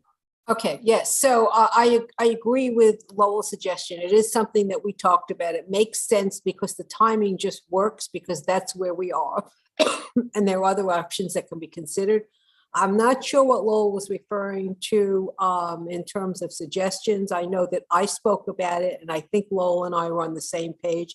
I still stand by that suggestion that it worked out that this particular location has merit for the elderly and the infirmed, and therefore it has other reasons to exist besides the fact that people like dog parks, but yet there are the problems. With the new ones open, I don't see why there can't be a compromise situation of opening it later so people's sleep isn't disturbed. Weekend hours can be different. If the elderly and infirm can get there during the middle of the day for a couple of hours, when the park is not open, they can walk their dogs like everybody else does and everybody used to do until there were dog parks. I mean, my immediate neighborhood does not have a dog park. People get up in the morning and they walk their dogs around the block. So I still want to stick with a recommendation to have shorter hours that won't interfere with people that are disturbed working or their sleep. And we can have, I think the community could have a cake and eat it too, while we figure out the alternative locations. And I would like to kind of stick with that recommendation. Okay, David. Yeah, I'm kind of leaning in the same direction as Sally. I think that, you know, we've learned some interesting things from this trial. One is that, you know, a dog run is really, really appreciated. I think even though there's one at Madison Square and another at Chelsea Waterside, it's a very long distance between those two. So I think that, you know, we've really established that this is a much appreciated amenity. It's very important to the community, but I think we've already also established that it's just the wrong location, ultimately. I think, you know, in the short term, changing the hours, particularly making the opening later, could be part of a compromise, and that we might want to consider writing a letter suggesting that, and that a different location be found within a reasonable time frame. And I'm not exactly sure what that time frame would be, but that kind of strikes a balance between all of the people who really appreciate the dog run and people who have to put up with it. And I think they'd be greatly relieved by the later starting hours and by knowing that it wasn't going to be a permanent location. Thank you, David. Roberta. So I would just echo everything that Sally and David have said. I guess two things to highlight. The first, that I guess other than the things that have been said, I think it would be a mistake for a small group of folks like appointed by council members and the borough president to recommend the complete closure of something that many community members have supported. I understand if Parks decided to do that, or other actually elected officials decided to do that, but I think it would feel inappropriate to push for a complete closure as a committee. And so I really appreciate the idea of trying to push forth some sort of compromise. I don't know though, Leslie, like, does Parks have a position, and have they given us kind of more information about what they would like to see or anything of that nature? They have a position. It's not official, so I won't exactly share it here. I think they want guidance from us. I think the halfway measures aren't going to cut it. As far as guidance, but we could do that. I think they're looking for guidance from us. What, after hearing all this, what we would at least suggest. I don't know if they would exactly, like you mentioned, Roberta, if it's going to close or open based on our, words. They would appreciate guidance. I think that's all, but there's nothing like specific. They recommended to us. In fact, I think they're looking for the other way around. Okay, I appreciate I know that doesn't help. I know that doesn't probably help. Yes, it would be great if they had a very strong opinion that we could, put forth. But that aside, it certainly seems worthwhile to explore long-term other options. Obviously, this is not even a possibility beyond April. So if there is an interim compromise, I think that would ultimately be really valuable. Thank you, Roberta. Appreciate it. Katie. Hi. So I just want to point out respectfully that we agreed this was a temporary thing. That's what we told the people who are unhappy about it even becoming temporary. We said we'll do this as a temporary measure until Chelsea Waterside reopens after their renovation. And that's what we agreed. I find it to be very alarming that this board is possibly taking a precedent of retracting their agreement with the community after we spent years and hard months fighting the city for reneging on their promises in regard to the MTA site. It's silly that this has become such a huge discussion. It's a dog park. We'll close it now. Something will happen when we do the full redesign and we discuss more fully how a dog park works here, get more actual input, more of our usual process when adding a dog park, not just, oh, this is a rush temporary measure just to tide the gap until these new parks or these parks are redone. So I just think it's silly that we're pushing to have these people that already accepted a compromise, accept a further compromise when they've already been stressed out so much. I don't see any reason why we need to keep something that's only been open for a few months and was agreed on as a temporary measure. That's all I want to point out. Thank you. Thank you. And after, I'm just gonna say, it's 10:05. Everyone who has their hand up is gonna speak, but I don't want to like go round and round and round, just FYI. So if we can just, everyone can speak on it once. Jordan, I'm gonna go to committee. I'm sorry, I'm just gonna go to committee right now. We're gonna speak on it once, and then if there is a motion, we will entertain a motion. Or if there's no motion, I will make a suggestion, but if that's okay. And Lowell, you'll get 2 chances to speak only because your hand has been up too, and it's retro, so go Yeah, ahead. I'm gonna, it's a different point though. One of the problems we ran into last month when we were trying to push a compromise through was what hours would work.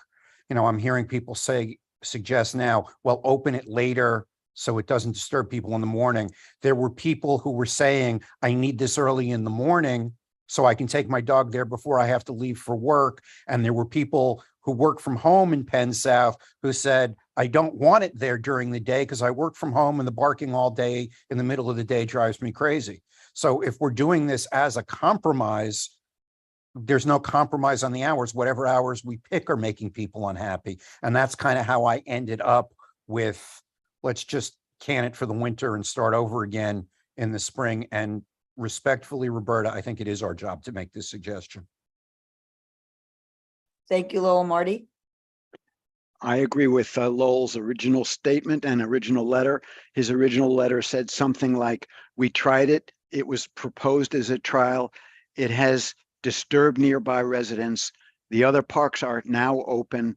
There is a search for other locations. And by the way, if before our letter is written, another location is found, that would make it even easier. The park should be closed for the winter. Candace? For sake of time, I agree with Marty, Katie, and Lowell.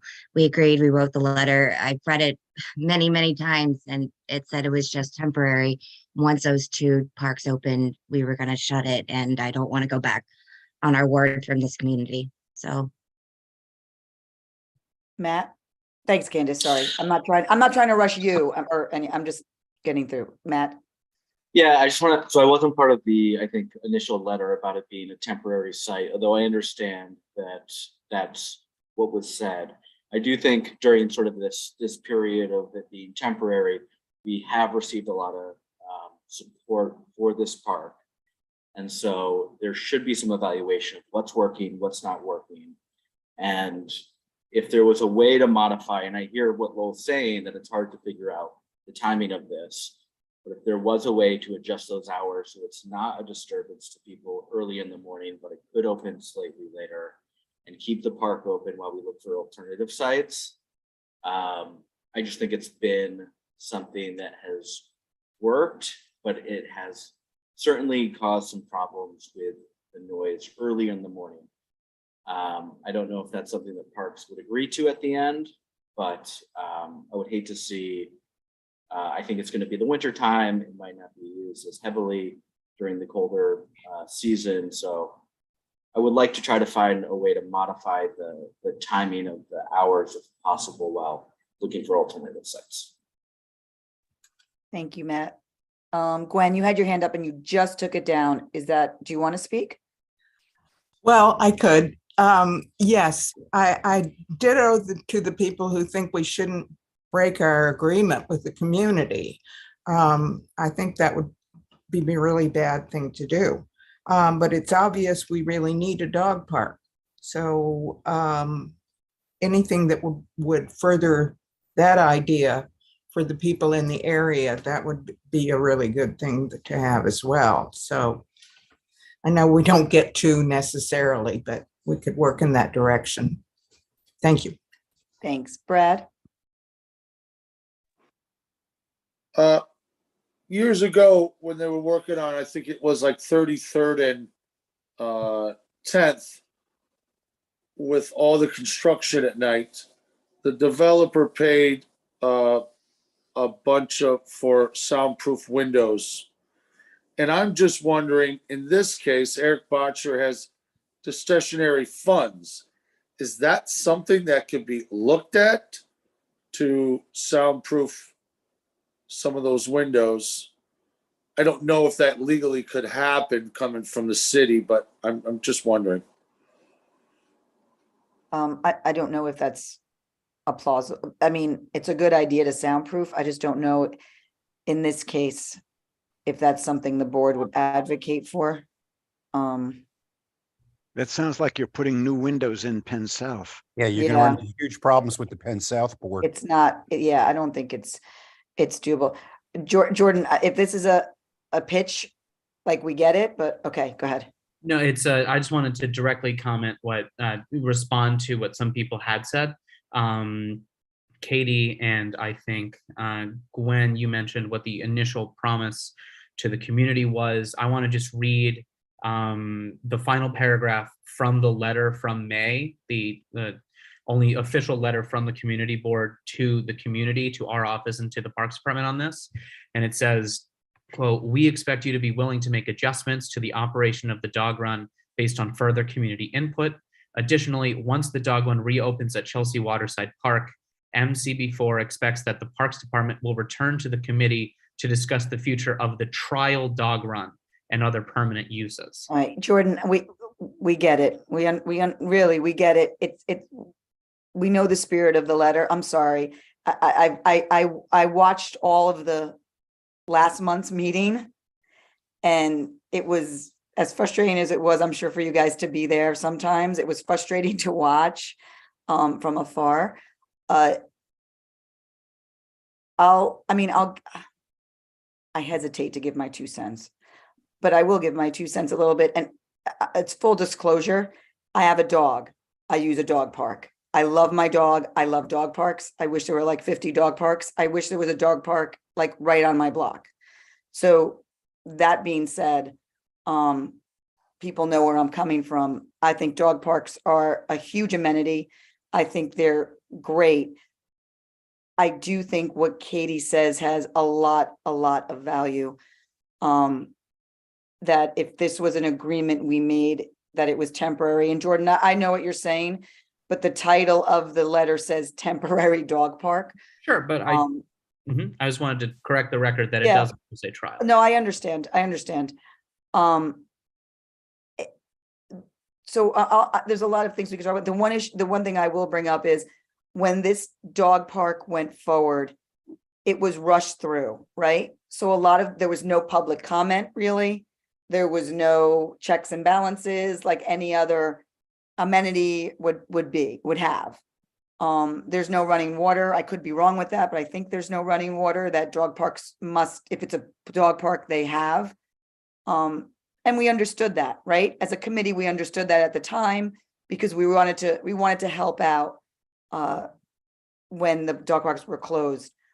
I just hesitate for this committee to put something through that wasn't even, or have something live that wasn't even really went through a check and balance system to begin with. And that when we made a promise that it was going to be temporary, and now we're saying, sorry, we tricked you. It's not temporary. And I think though, it can be in a design of the new, the new, Jordan, when is that coming up, in spring? Yes, I believe, I don't know the exact date of when the new redesign is, but I can try and find that out and get back to you. Okay. The last thing we were told was April. I believe that. April is starting the redesign, so that's going to be a long process, and then shovels in the ground. So I'm probably not being very clear, only because I am vacillating myself. But does this committee think that we need a letter one way or the other. I don't necessarily think that. I don't think we necessarily need to say this is done, let's close this or let's not. I would suggest that we send a letter to Parks listing all of the grievances and all of the problems. I would also suggest to list the pros as well, and put it in Parks's court. But I don't know. And but we don't have to come up with a solution is what I'm saying. We don't have to come up with the times. We don't have to come up with the compromises. We can make suggestions, but really Parks should kind of handle this. They're the ones that put this in, Katie. And then Lowell, and that's it. If there are any motions, we'll entertain. Well, mine was going to be a motion, but okay. Okay. Yeah. I'm gonna beat you to it, Lowell. I do think we should make a motion, because we have discussed this at length. And we really do know the community's thoughts. And I also think if there is any hope for getting a permanent dog run in the redesign, we need to show a little good faith to those who live directly adjacent to the current temporary location and are being terrorized by it. If we want people on board and want to have the support for a future dog run that is incorporated in the new design in a more appropriate location that will not cause these issues, we need to give them some goodwill. So we're talking the redesign process starts in April. It's 4 months. You're telling me these people can't live for 4 months without something they've had for less than a year when they have brand new dog parks that they can go to? I think this is an important sacrifice that needs to be made for the greater good, again, in getting people on board with a more permanent dog park, and helping us not have 5-hour-long meetings. So my motion would be to acknowledge the temporary nature of this park. It has served its temporary purpose. The parks that were renovated are now open, but we ask Parks to come back to us when they start doing the redesign and we start taking suggestions and ideas and do the proper citing for where in this redesign a dog run could exist and could work for everyone who lives in the vicinity of it. Katie, will you Is there a take a friendly second? amendment Is there a to second that? on that motion? Lowell, what do you have? I'd like to just add to that. I will second it if you'll accept this friendly amendment, that we ask Parks to survey the neighborhood and see if there's another location that we could open up a dog park before we even got into the redesign. Agreed. All Accepted. right, so I second that. Okay. I just want to make one point, Leslie. We can't wait. Hold on, Brad. There's a motion on the floor. Yeah, but I have my hand up. I know, but there's a motion and it was seconded. Does it have to amend this motion? You can go ahead. If it's about this I just motion. want to and make amending a it. point, not to add to this, but a redesign, and then it takes 6 years to build. So to Lowell's point, I think it's really good to say, in the meantime, that's all. Thank you. That's a good addition. Yeah. Okay, so there's a motion on the floor from Katie. Lowell made a small amendment, and then Brad also made a friendly small amendment to that motion. I That was didn't hear seconded? Katie say in the motion that the park should be closed now. Yeah. Did she say that? Yes. It served its purpose. It should close now.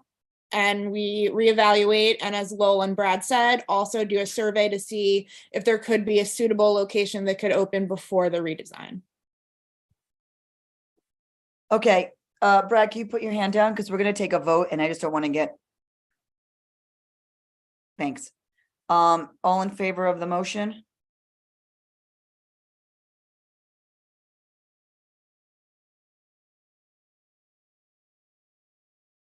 Right, 1, 2, 3, 4, 5, 9, 6, 10, 10. Where are you getting 10 from? 4, 5, 6, 3, 7, 6, 9, 10. 8. Oh, I'm sorry. Yep, you're right. I'm looking at David the and hand. Roberta are not voting in favor right now. And I don't see how Brad voted. All right, hold on. So it's 1, 2, 3, 4, 5, 6, 7, 8, 9, 10. 10 for. Okay, hands down. And then how many against? I'm putting my, oh, duh. Roberta and David. Brad, how are you voting? Well, no, hold on. Lowell, stop, please. Force a habit, Leslie. I'm sorry. Roberta is one, and David, you're against, right? Yeah. Okay, 2 against. Any abstentions? Brad, is that an abstention? Yes. Okay.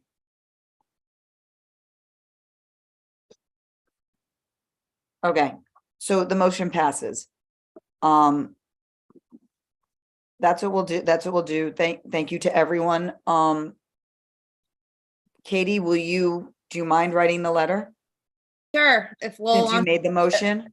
If Lowell wants to review and I'll work give- with you on it, Katie. Yeah. Actually, and if I can, Matt, since you voted for the motion, but you had some good suggestions on the other side, do you mind if we can also incorporate your suggestions on that too, so we can have a little bit of a balance?